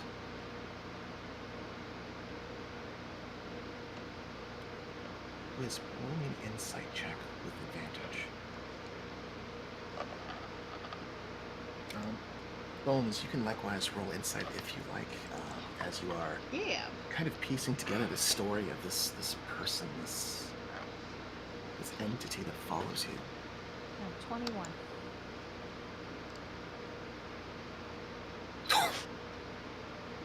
Bones, I think you're shaking. Bones knows, but she doesn't want to know. Bones knows, but she doesn't want to know. With an insight check, Wisp, you realize that this is an instance of the departed reaching out to finish their unfinished business, to make amends for something they could not do in life. This entity, this mother, is following the necklace. Whichever child wears it, she follows it. Though Bones can't hear it, you can. A slow, steady hum of a song half remembered.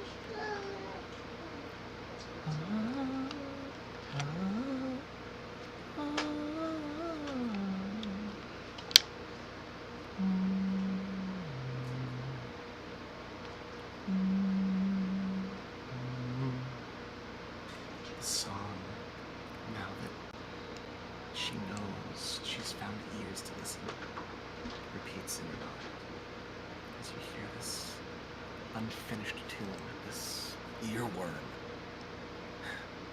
almost frustratingly hummed in your presence. With your insight check, you remember, your training, your experiences, and you know what this is. It's a somatic trigger. It's the spark that could potentially awaken a restless spirit, bring it back and make it lucid, just long enough.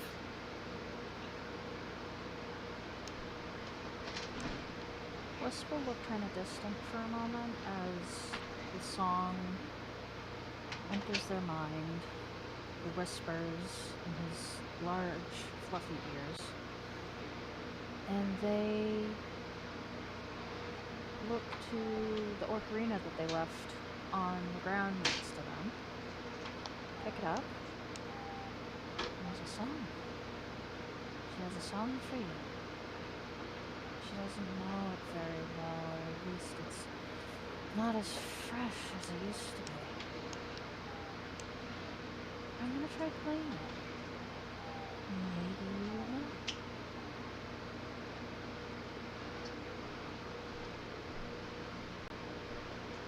So, Wisp, you begin to play the first few notes.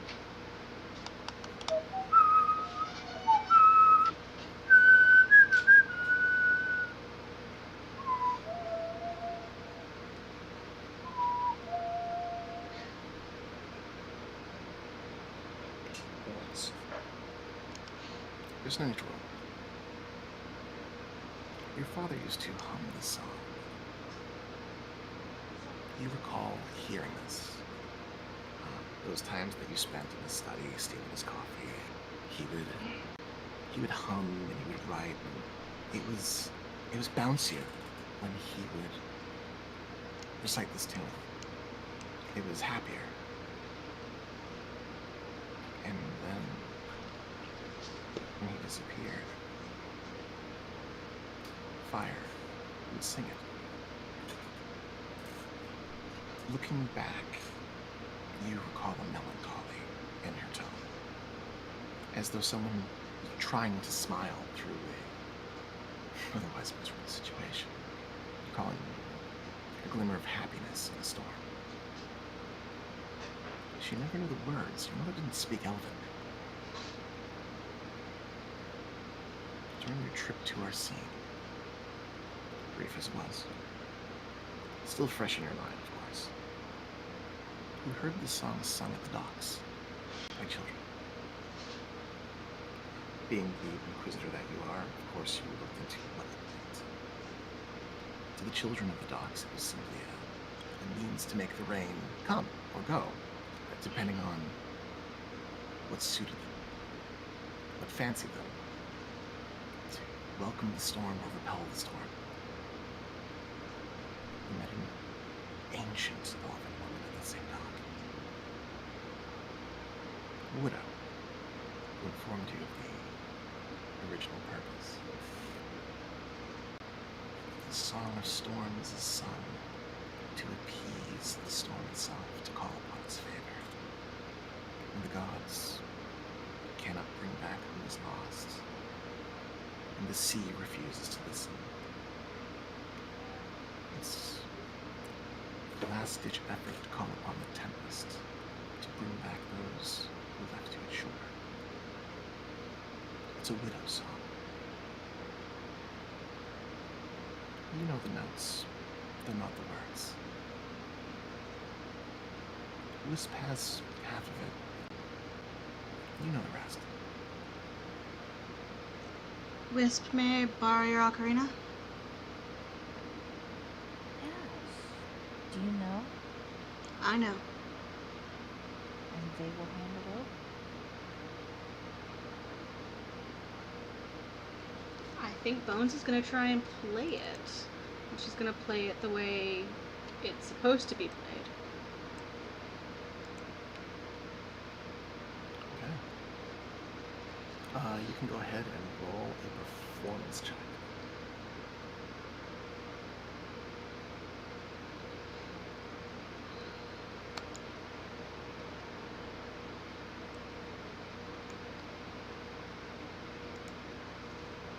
Ow. Fucking hell.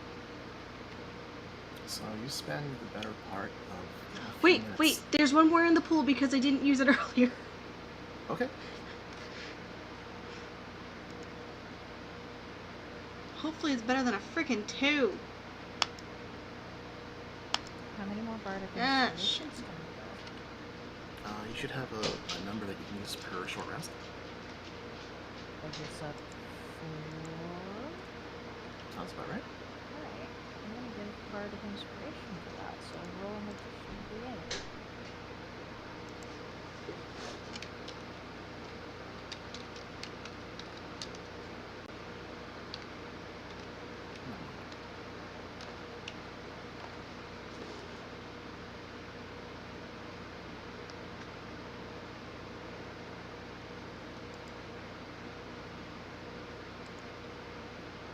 I'm looking for bardic inspiration and I'm staring at Verdi's sheet and it's like, wait a second. Nice. Nice. Nice. I put Wisp over here. Hello?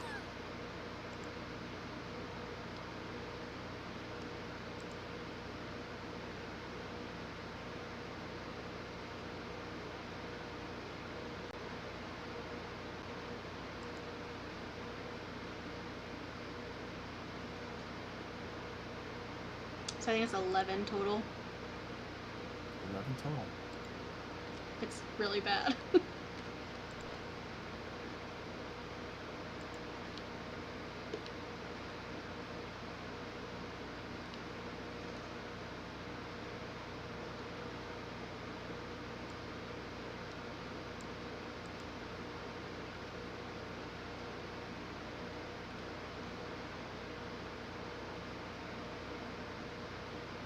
That's it. If she attempts again, is it possible for Wisp to just give her advantage by telling her how this ocarina works since it's oddly shaped?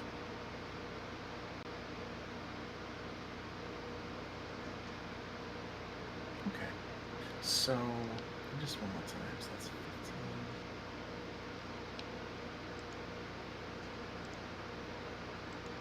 So that's 18 total?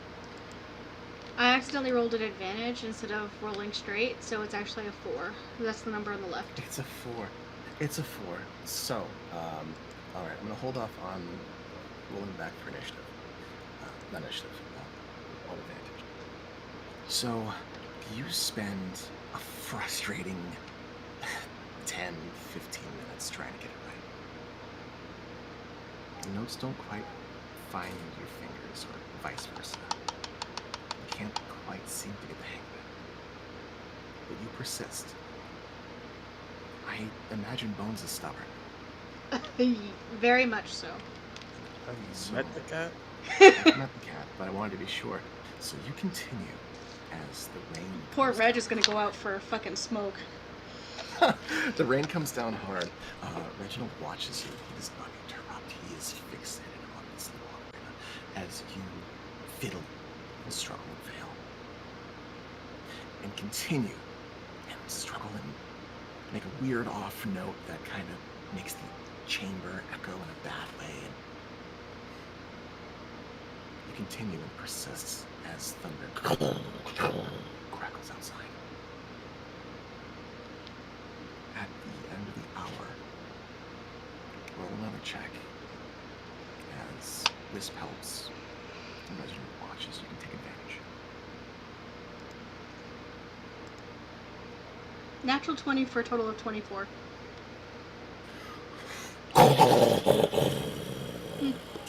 Thunder strikes. Lightning explodes outside as you complete the song.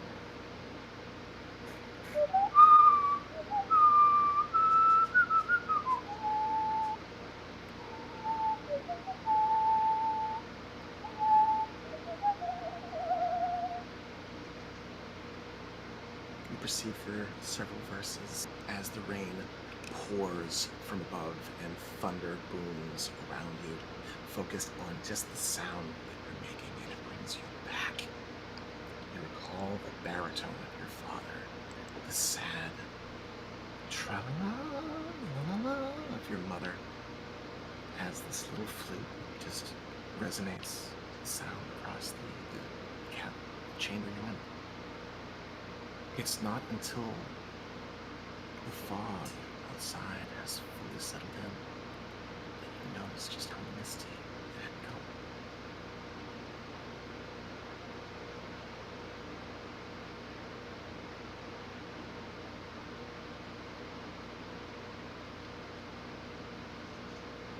Your attention finds its way out of the chamber and toward the water's edge. As fog has rolled in from all sides, you see the entryway of your cave hovel starting to grow misty as the water makes the ground wet and slick outside. You turn your attention to the water's edge and you see the thickness of the mist has completely enveloped and encapsulated the water. And in the fog you see a glimmer of light. Hazy and indistinct, as though the fog had come to life, illuminated from below. From within, you see a figure standing on the water, looking toward your cave.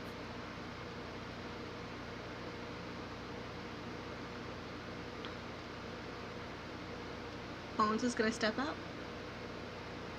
You step out.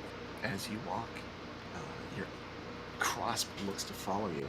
And he doesn't make it past the cave entrance as he sees out and sees what you see in the dark. The figure is lit, illuminated. You see a tabaxi, female, bearing the marks of a huntress, ears decorated with piercings and treasures.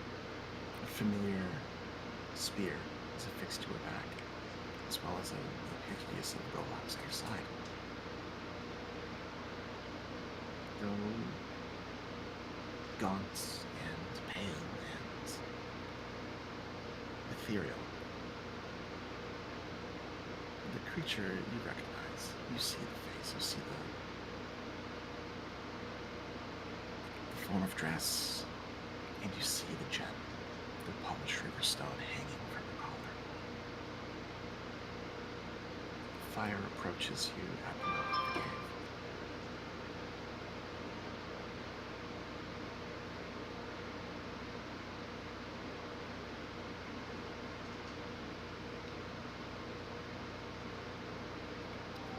You in turn approach? Oh yeah. Okay. Is my are things not updated for me? Yeah, I'm not seeing Bones move. Oh. Have I disconnected? Oh, No, the theater of the mind got me. Theater of the Mind, gotcha. No, there's a token, baby. There's art for this one. It's like break immersion, utterly. You see this woman, she stands taller than you. Whether physical or just the imposing nature of who she is, she's bigger than you. She looks you over and studies you. Her mouth, her face, her expression is blank. She rolls her shoulders, pulls the spear from her back.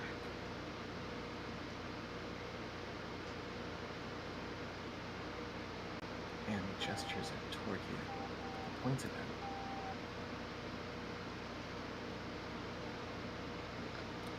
Lightning strikes behind the throne as thunder rolls. You recognize the posture that she has taken.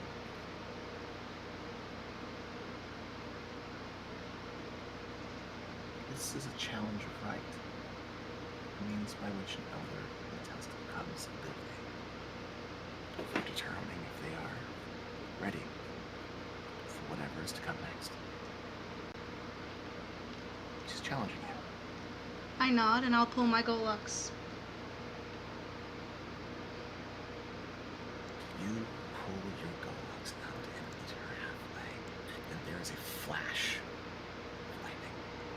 You see in the fog numerous sources of light appear as you accept the challenge. You see figures begin to manifest. Some of them are tabaxi. Some are slender humanoids with pointed ears. There is an audience.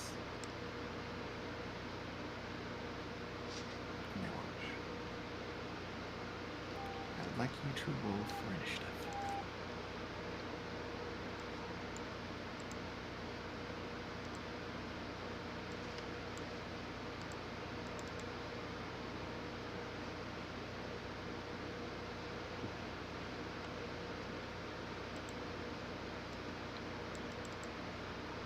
– 17. Okay.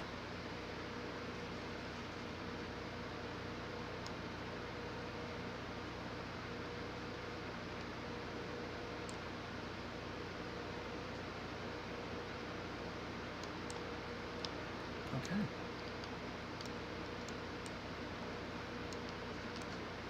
Reginald Grasp is first in the initiative. Why?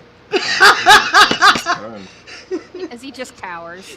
What the fuck? Bones, I don't know if this is a good idea. That looks like a specter to me. No Oh, good can this come is from fine. this. This is fine. This This is is fine. beautiful. No. And that's his turn. Bones, you're up. You get the first move. Okay.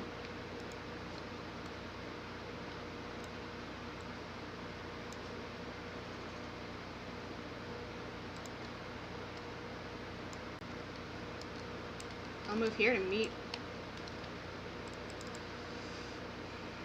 Okay. Insightful fighting. I can make an insight check against a creature I can see that isn't incapacitated, contested by the target's charisma check. If I succeed, I can use my sneak attack against the target, even if I don't have advantage. It's a deception check, right? Yep. It says charisma. Yeah, deception. Charisma deception. Okay, got it. Roll your check.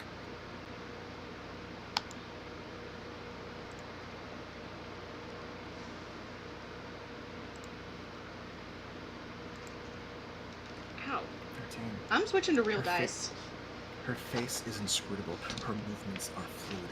As you turn, her head turns to follow you, but her body seems to lag behind. There's a twist in her hips, and something is off. Something is peculiar about the way she fights. You can make your attack, but you will not have advantage. Okay. I'm switching to real dice just as an FYI. Yes, go for it. I believe in you.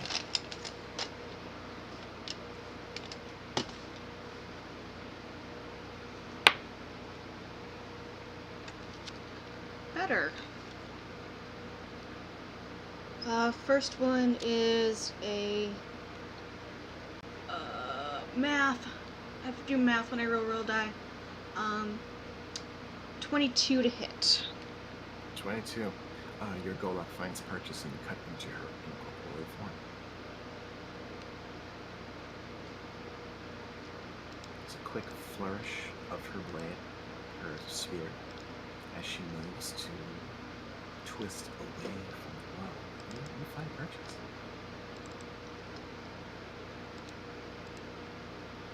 If you hover over the weapon, it should tell you what your bonuses are to attacking damage. Yeah, I was hoping to just roll damage in the thing, but it's not letting me. Oh, just hit damage in the card. It says I can't roll damage unless I've roll an attack.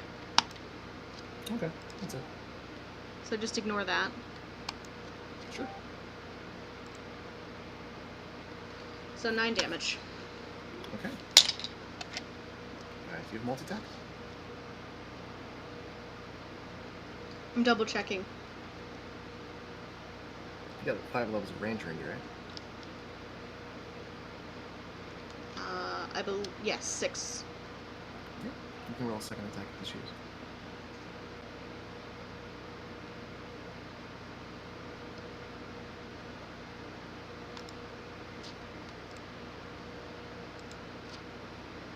$21 to hit. Okay. Again, she twists and moves with the blow, but you find purchase cutting into wisps of ethereal vapor that surround it. So that's bonus movement and action, if I'm not mistaken. It is. Okay. Alright, Wisp is up. Alright, Wisp is going to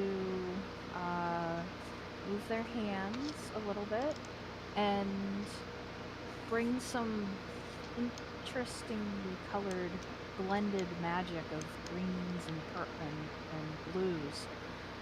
His hand, or their hand, to their face and give it a blow as they cast fairy fire onto the spectre. Alright, she has to make a dex save versus your spell save. Your spell save. Yes, my DC is 15.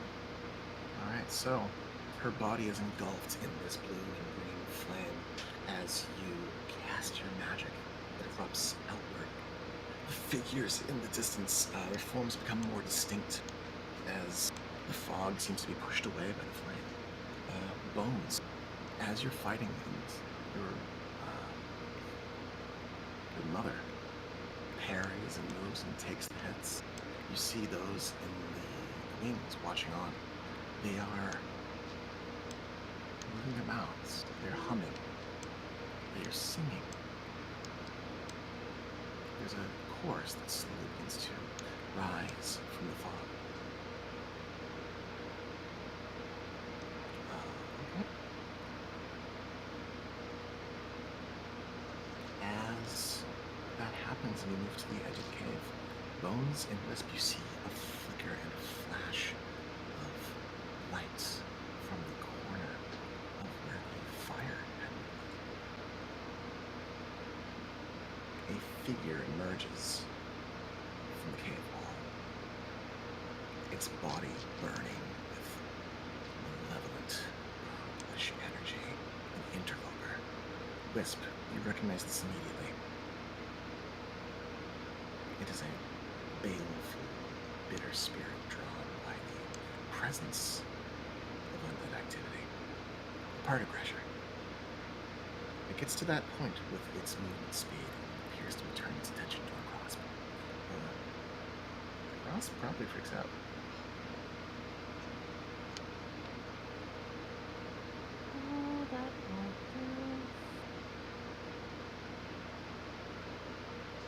Is this part of the beautiful thing? This doesn't seem like it's part of the beautiful thing. No, not that. That's an uninvited guest. Okay, how do we get it to go? I know what these things can do. And he brings up his hands and begins to weave arcane movements with his fingers. His attention on this now, as Bones, you're focused in one direction. It seems the rest of your party is focused in another. Fire in the distance. She is going to make a swinging spear attack in your direction.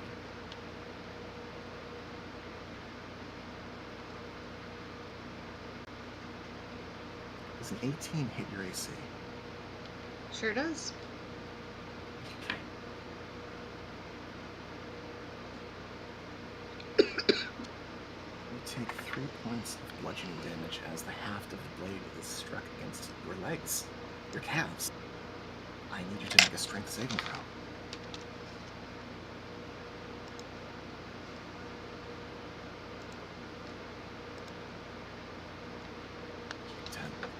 So, you are promptly caught by this sweep and knocked onto your backside, knocked prone. The sky stares down at you as rain falls upon your face. You thud to the ground below. For her second attack, you see Fire's hand move into your periphery and reach out her fingers. She extends her hand to you. I'll take it. Alright, she pulls you off the ground. You can add a d10 to your next check or saving throw. Or attack. If you choose. Inspired. Okay. Okay, Crosp is going to move. He's gonna move. He's gonna move. His back is to the cave wall. His back is to you, Bones. As he looks at this thing, summons a series of small motes of twinkling light and fires these motes of light at this creature in the distance. Excellent. These beams of force damage, these little missiles, if you will, strike the specter and momentarily push it back into the wall. But it continues to emerge, its body shivering and wavering as it's losing its incorporeal form. Just in time for another interloper to arrive. It gets that far with its movement. Bones, you're up. Bones. Sorry. I disconnected briefly from Filthy Casuals, but I'm back. Oh. I'm not sure how much came through. Everything. You just said Bones, you're up, and then you went, oh, I've been disconnected. Well, it probably lagged. All right, cool. I looked up for like a half a second as well, so. Most excellent. Yep, so Bones, you are up. You have Bardic Inspiration. You are watching fire in the distance. You can roll an insight check if you want, or you can use Insightful Fighting if you want. Or is she immune to it? I don't know if she's immune to it, but she is a bard, so it looks like my chances of getting her with it is slim. Oh, shit.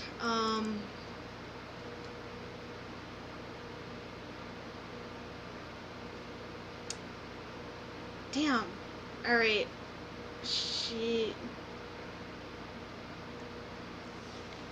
She's gonna call out to her allies and friends to be like, just get out here and then we can deal with all of them at the same time. And she will continue sparring for another round. Okay. You spar. For luck. Yeah, and if you want to roll actual dice or take that, that's fine. I'll take this. Okay. 20 hits. So, as you fight and swing your Golok and slash at her, you start going for... You going for body blows? Or you trying to finish the job? How do you approach this? I'm mean, I've sparred before. I've sparred with Alina, like, Okay, so laying in hard, but I'm not, like, trying to, like, hurt. I'm definitely... laying in hard, but avoiding the vitals. Got it. Yeah. So you lay in hard and you twist and turn, and as you move, you find a fluidity to your movements. Though you had failed your insight check, it does seem as though you're picking up on her movements. You're picking up on her attack patterns, her tempo. It's a tempo. She plants a heel and goes to turn, and you manage to catch her across the midsection. Not a lethal blow, but enough to cause pain.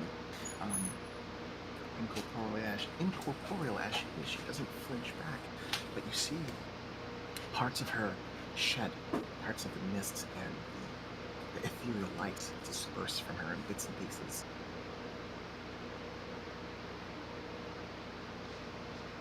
You still have another attack. Yes.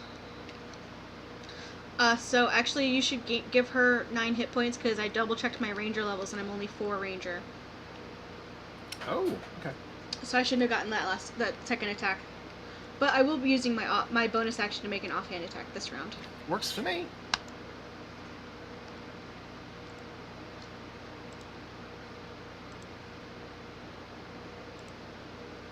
Alright, so that one, she parries your blow. Unless... yeah. I'm gonna add my Bardic Inspiration.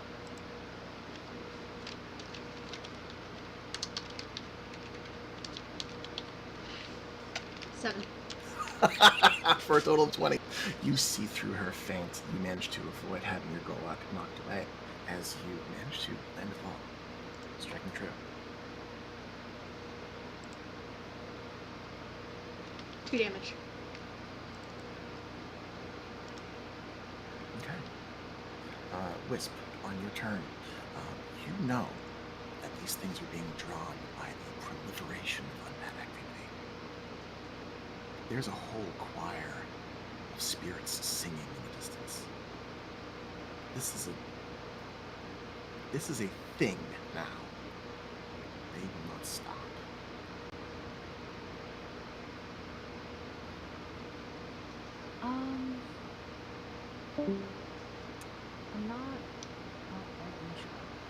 I'm not exactly sure what I want to do because Wisp isn't a fighter. I'm gonna try Dissonant Whispers on the one that just arrived. Okay. I need to make a Wisdom saving throw. Wisdom saving throw. Excellent. What's it do if you fail? The target, it takes 3d6 psychic damage and must immediately use its reaction, if available, to move as far away as its speed allows away from me. Holy shit. Alright, roll your damage.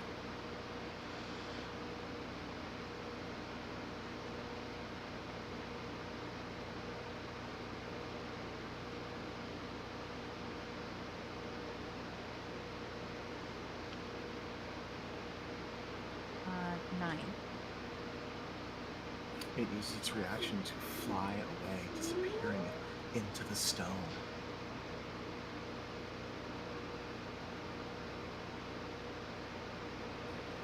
They're probably going to keep coming until this stops.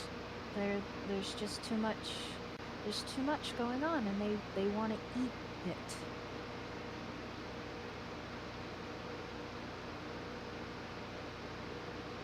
Alright, is that it for your turn? I will... Abscond as directed by bonus. I will move my way out here. Okay. This one is going to move into range with the grasp. It reaches out with its long and slender, purple-stained magenta fingertips, crackling with light. Reaches out and attempts to reach into his chest.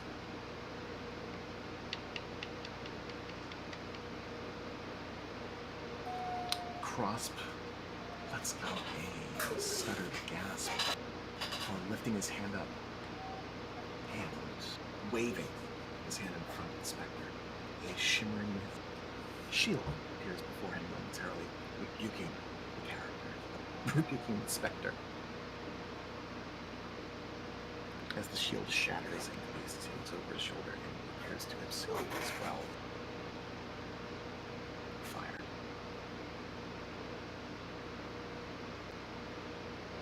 As fire moves and leaves, she makes another spear attack at you, Bones.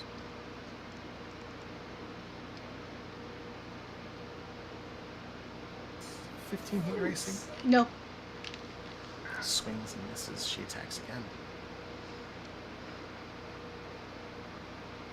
It seems with each strike you grow a little quicker, a little more careful.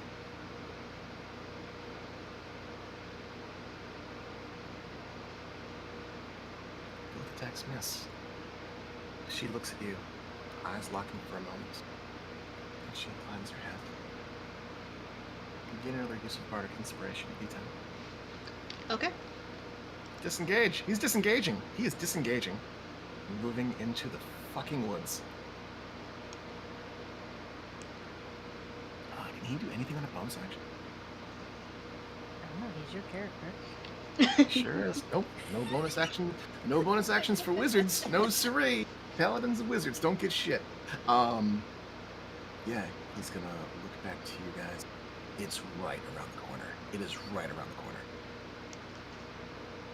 And he prepares another spell, but does not have the time to get it off. This one is going to use all of its movement to get back into the fray. Flickering and shimmering, its corporeal form appears to have been damaged. It can only get so far. Bones, you are up. Yep.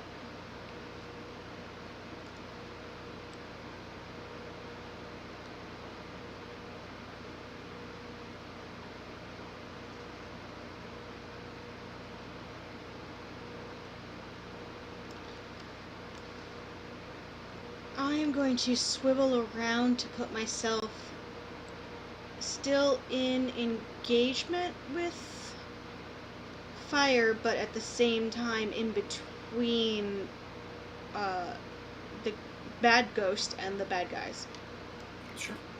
or and the good guys. I mean, so, Yeah, sure. So allies. You make a shield of yourself, placing yourself between the specters and the image of your departed mother. She watches you. You can't discern much behind her empty eyes, but she watches you, studying as you do this.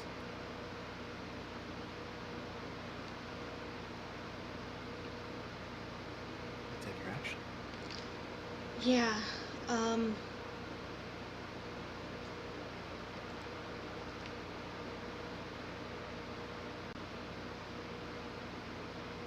Pretty sure that they can't be restrained because, you know, ghosts. They're ghosts, my dude. I totally have an idea. You are up next. You can call out.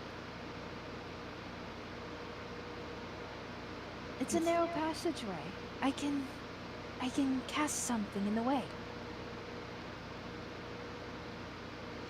Bones will nod to Wisp and then and focus once again on this fight with her mother. She is gonna cast Hunter's Mark on her. Yes. Okay. You summon your the magic invested into you by the powers of the Fae. You cast. Let's see. Mystically mark it as your quarry.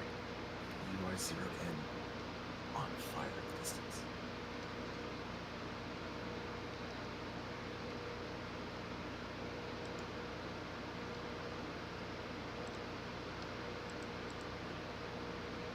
19?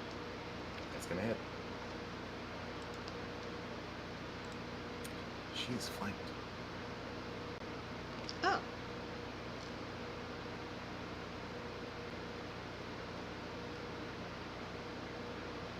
Do with that what you will. Yep.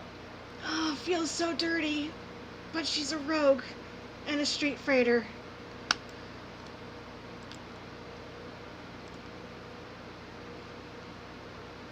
Okay.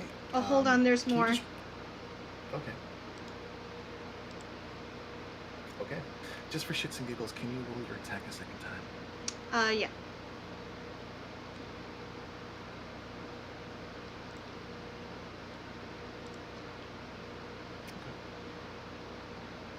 Alright, you've used bonus action, so that's gonna be... Yeah, that's gonna let's be see, it, so 5, 10, 21 points. 21 points of damage. As you twist and turn and place yourself between adversaries and allies, making a shield of yourself in front of fire. You twist on your heel, turn and feint, catching her by surprise across her shoulder and arm, and the spear drops to the ground with a clatter. You have caught her by surprise with your sneaky, street-fighting, survivalist way of doing it like Bones did. She sees you. If she drops her weapon, Bones is going to risk the opportunity attack and engage with the bad guy. Oh, never mind, because Wisp is going to do a thing. Okay, it's good. Wisp is going to do a thing. Wisp is going to do a thing. Trusting in your ally to get the job done. That's new for Bones. That's new for Bones. That is new for Bones. You see It's that... just because he's another cat. It's not. It is. She's trying to get better. Cat. She's trying to get Oh, better. No. Oh no. Do not turn this into a buddy cop film. You see her stare back at you, and there's recognition in her eyes as color begins to fill her face. Instead of amber, sunset-like eyes stare back at you. The color in the flower on her ear fills with vibrant red as her fur begins to fill in as she had looked like a knife. You see there's a very faint smile on her face as she watches you. A very faint cock to her brow. And she bows her head, nods in your direction. In the distance, you see the various notes of light grow brighter as their song swells up into a rather loud, not quite cacophonous, but many different languages singing the same song. Some off tempo, some completely wrong in the lyrics, but all doing their damnedest to sing the same song of the storm. Lightning strikes again. Boom. Wisp. You see the specters fast approaching. Bones, that was bonus movement and action, yes. Yep. Wisp. You have a chance to do something. I'm gonna cast Cloud of Daggers.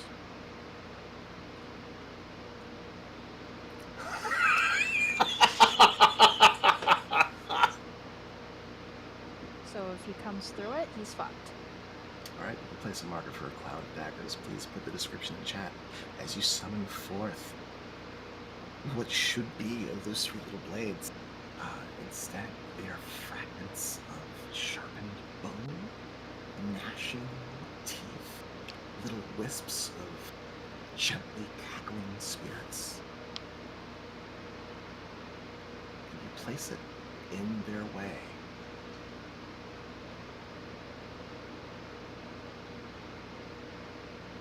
Please roll damage.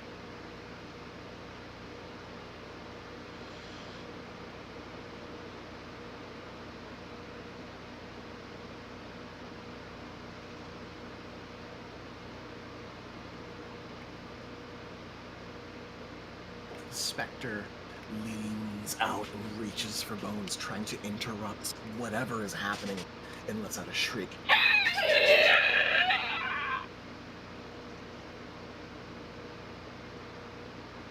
It lets out a shriek that is torn asunder.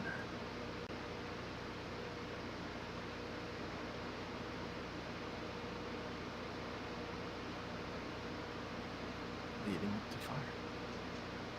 Bones, you stand looking at the image as real as anything you've seen before of your departed mother. I'm giving her a goddamn hug. If possible. Roll a contested dex check. She's reaching for you.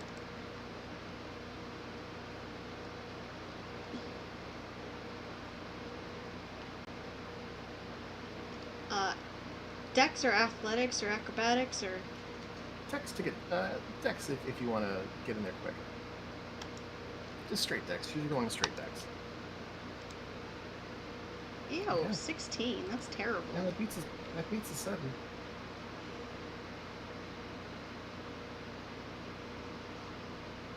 As you reach around and clasp her behind the back and pull her in close, she looks at you and returns the embrace, her palms upon your shoulders.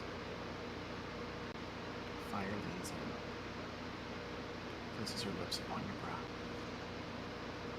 momentarily reaches and heads her hand through that horrible, curly mess of strawberry blonde fluff you have on your head. And moves to place her hands upon your shoulders, gently breaking the embrace. Wordlessly, she looks at you and nods. And begins to turn.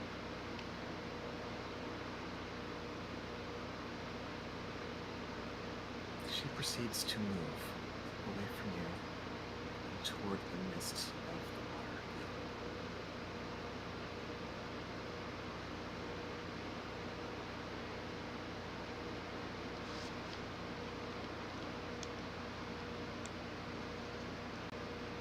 As she goes, she hums softly.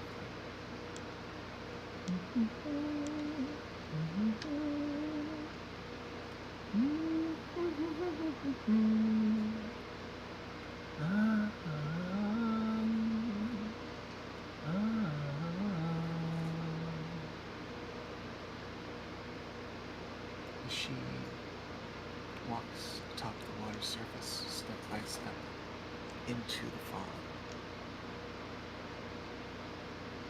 The notes of light forming the chorus nod and bow their heads toward you. Looking one by one, they make their way deeper into the fog. Can I roll a perception check? You can roll a couple checks if you like. Perception, insight.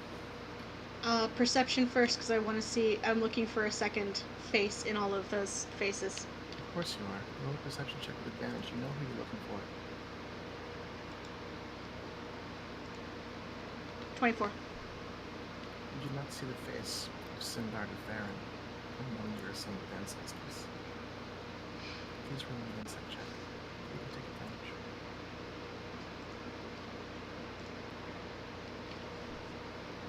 Appropriate. You try to make sense of all of this as your body feels strange to you and something about you feels changed. Something feels different. You feel an energy, you feel a presence in you as these entities depart, but in a way remain. As you search the crowd for faces and find an artisan, a minstrel, a very old and withered grandmotherly elf among those present, you don't find him, and you follow fire and the sound she makes, the hum, that song of mourning, the song of storms. And something clicks. She sang that song in life, waiting for the return of her husband lost at sea. Why does she still sing it now? When everyone is here. Where is Sindar de Farron, if not among the dead?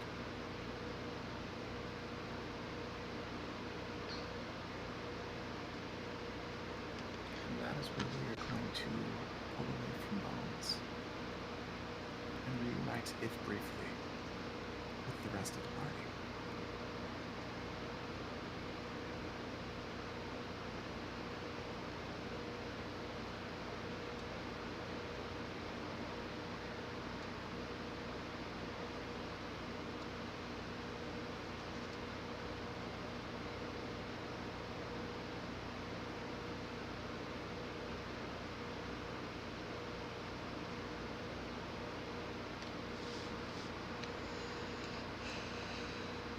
So, skipping back a day or two, the remainder of the party spent the last hour or two cutting up various monkey-like entities, gathering samples of blood, going over their details while keeping the critically injured and exhausted male ranger of the party, Alvin Hughes, in a state of relative stability. You find your way back to camp. I'll say during that time, those of you who are skinning, you managed to pull, by working as a team, 3 of the Caravan pellets. Don't know who's keeping track of it, but you guys got it. You reunite with the Caravan and begin to unpack not just your gear, but those you've managed to save, those you've managed to stabilize. And you begin to present your findings back to the commission, to the Caravan. Bones is gonna shout an order. She wants Neurixius and Jean right now. Elena calls for Neurixius and Jean Yes. immediately, and it doesn't take long to summon the troops. Neurixius makes his way to the boat, and Jean is not far behind. They've been stalling. You guys are back before schedule, so they're nearby. Neurixius quickly sees that there's an injured person on the boat. What is our status? He's stable enough. That is not for you. This is for you. And she'll hand over the papers. He takes the papers and looks them over. He gets a glimpse at Alvin, nods toward John. Yes, I believe you're right. I will look, please. And he takes the items and begins looking them over. Jean approaches and looks over the human and proceeds to almost get on the ship before pausing. Permission to board. Just get on the boat. It's a matter of principle.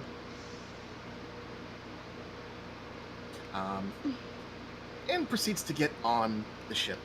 She looks over Alvin, squints, and furrows her brow. Now, this is infernal handiwork. Give me a few minutes with him. And she proceeds to prepare a ritual of some kind. She reaches into her gear, pulls out what appears to be incense, pulls out a book of prayer, looks him over. Oh, you poor thing. What wants to do this? A demon? That's what she... It does have the mark of it. And she proceeds to do that. Is anyone else going and doing anything right But and Bondi's a big person, so he would stick around to help carry Alvin as needed. So he's just there as muscle and helping. Okay. Despite having a beast tethered to him. Right on. So, you guys proceed to basically unpack your stuff, tend to the wounded. Alina, you stick by John's side and watch on. Gallium is nearby watching this, and just like hands on his knees, looming and nodding to everything someone says, just kind of there on standby. About 10 minutes goes by as Jean prays. She takes out her holy symbol, the half moon, and calls upon the power of Sunday.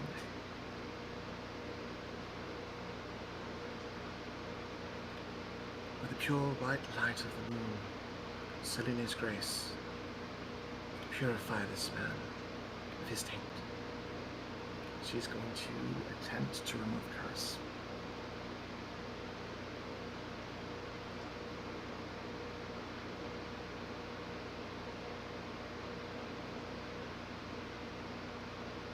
She touches a finger to his brow, and Alvin takes in a sharp breath. His head lolls to the side, and he breathes easy. You see, Lena, as the deep gouges and marks along his body recede into his flesh, growing smooth. The scars, with their infernal components, the taint of some kind of fell magic, now removed, begin to restore. And she inclines her head toward you, Elena, and looks over the party. You've done well to bring him back. I'm afraid he's quite exhausted. Whatever he went through is more than any mortal man should bear. I think you brought him back just in time. Were there others like him? She glances down back to you, Lena. Not like him, no. No one else was.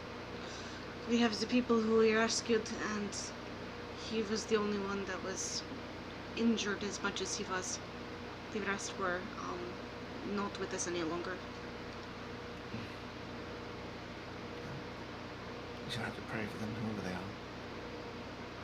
are.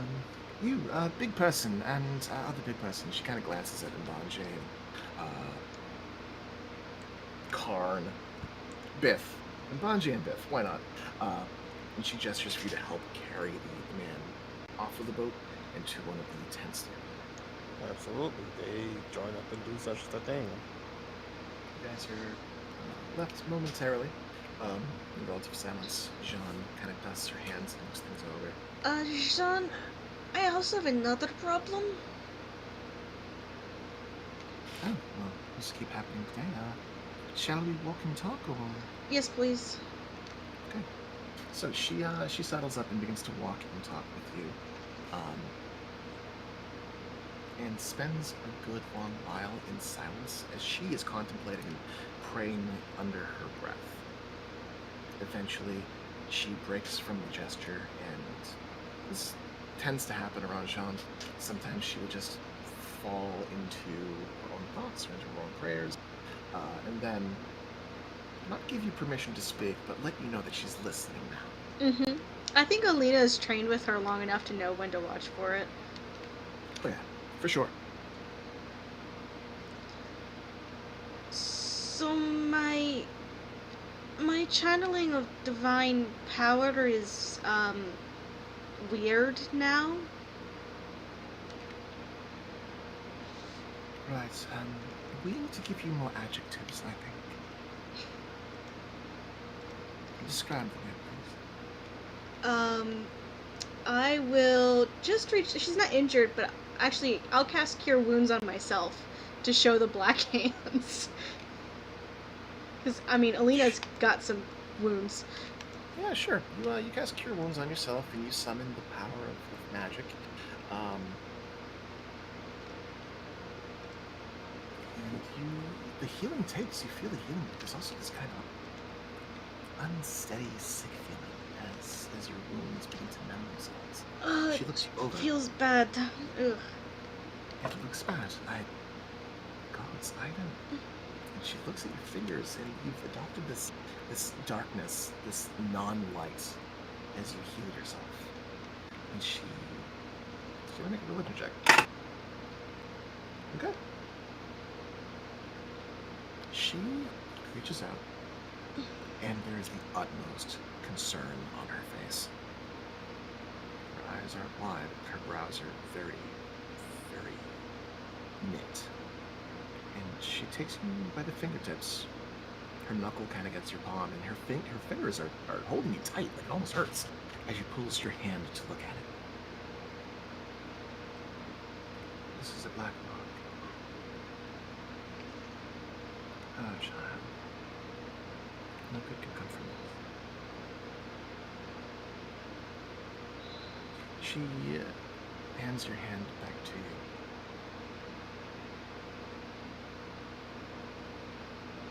As I understand this is the mark of a black god. Not a black god that she gestures toward your badge, but another breakout.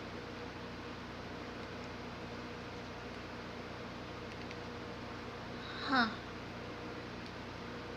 No, this is not her, child. No, that's the huh of oh fuck, oh fuck, oh fuck, oh fuck. It just Yes. abbreviated. Yes, that is the correct response. Listen, and she plants her hands on your shoulders. Beware. Someone is looking for you now. They will follow the mark. They will continue to follow it until they find it. I know who it is. Are you certain? Okay, maybe not particularly. I did just murder a demon, and he did say that he would be back to get me. She purses her lips and shakes her head slowly. But this was happening before that. I don't know when. The Celestial will come to find you. I have no advice for you, child. You could run, you could reason, but don't fight. Do not fight. I think you're a reasonable person. I think you're quite shy. I will try to be there when it happens. There's no telling when. Is that safe for you? No, but you are my friend. Yes, You'll figure it out. You may have to explain your actions. And we will take it from there. I don't run. I know you don't. But do not fight. It is not something you can I did it. I did the thing. I did the crime. Yes. Well, black mark, oath breaking, it's hand in hand. Alright. I will prepare my materials and I must take some time to prepare. She glances toward the boat. Your companions. They trust you, yes? They do. Speak well of you, yes? I would assume so. Good. When it is time to face judgment, having allies who trust you and can speak for you, of you, could go a long way. To that end, I must prepare and be ready for when it happens. So, Cool. don't go far. I'm going to stay with you because my instinct is to walk away so that no one else gets hurt. So. Okay, yes, no, do not do the wounded cat thing that your friend does. Right. She smiles and pats you on the shoulder. So I'll just follow you like a puppy. Okay. So, you follow Alina like a puppy. You follow Jean like a puppy. Don't worry, I said Bones earlier. It's fine, and you just assumed I meant I know. Alina, and you got it. I know you meant Alina. That's what you do. That's what Don does. That's what I do. We all do it. Don't say you don't. Sam might not do it, but he's Sam. He's better than us.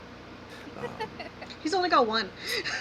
He's only got one. So, while you're having this conversation, Rexus is going over paperwork near the boat and looking at this information, and he glances up to the boat. Permission to board.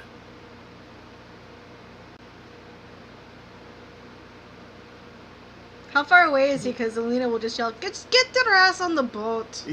You guys have been walking for a bit, so never he's mind. out of earshot. He's out of earshot. Verdi, you see it's kind of like directed at you and directed at Roar and directed at those who are still in the boat. By now, Biff, you would have made your way back to the boat from Bonjay.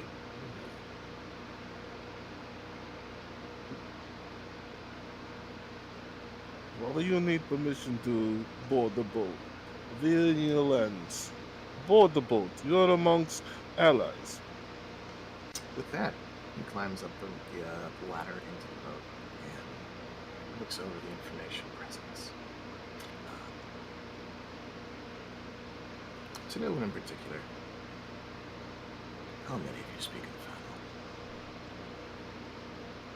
Biff. How many of you speak Abyssal?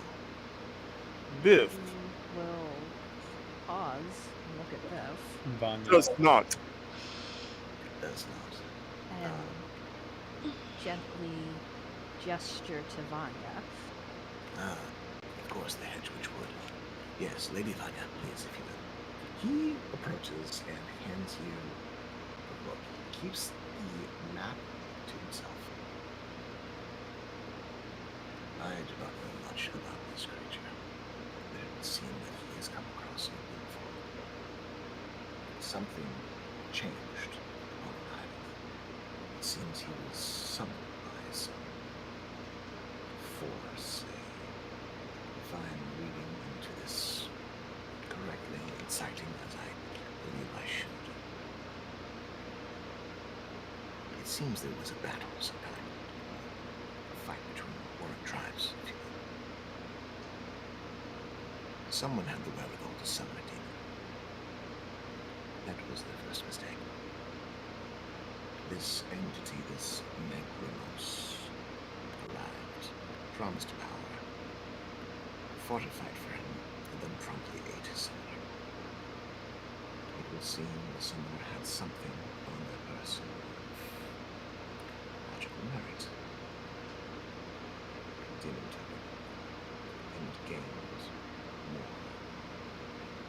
He rolls his hands. The intellect. He thinks himself a conqueror with the ability to make right the world he sees as wrong.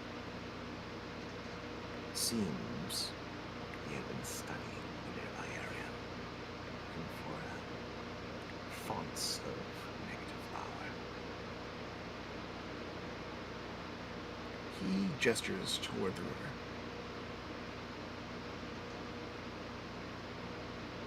Cleansing the river ruins seems to have forced him to make his move. He had eyes on the ziggurat, believing it to be a place where he could. He looks over the book as you look at it, Vanya, flips the page, and he points out a word from gestate. Gestate. Like an insect in a chrysalis to come out stronger and then take that strength back home, it would seem.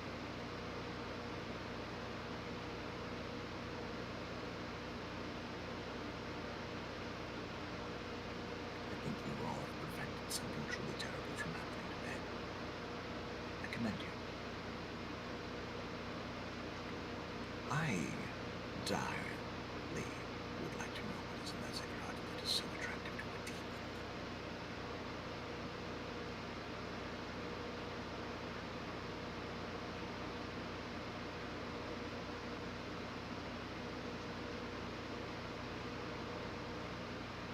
Vanya, as you read across the book and Norris explains things, you catch page by page snippets of information from this book.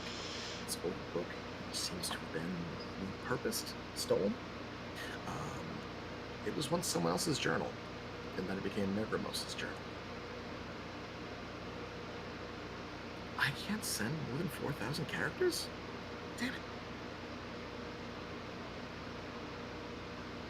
I'll have to review it between games because I gotta get going. Oh, yeah. Okay. Yeah, it's getting late, bub. It's getting late. So I'm going to turn that into a journal entry that you can then read at a later date. But this is about where I wanted to go.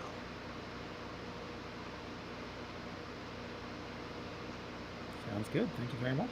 Coolio. Very good game. Yes, I love a game where both my characters end up having panic attacks. Hell yeah.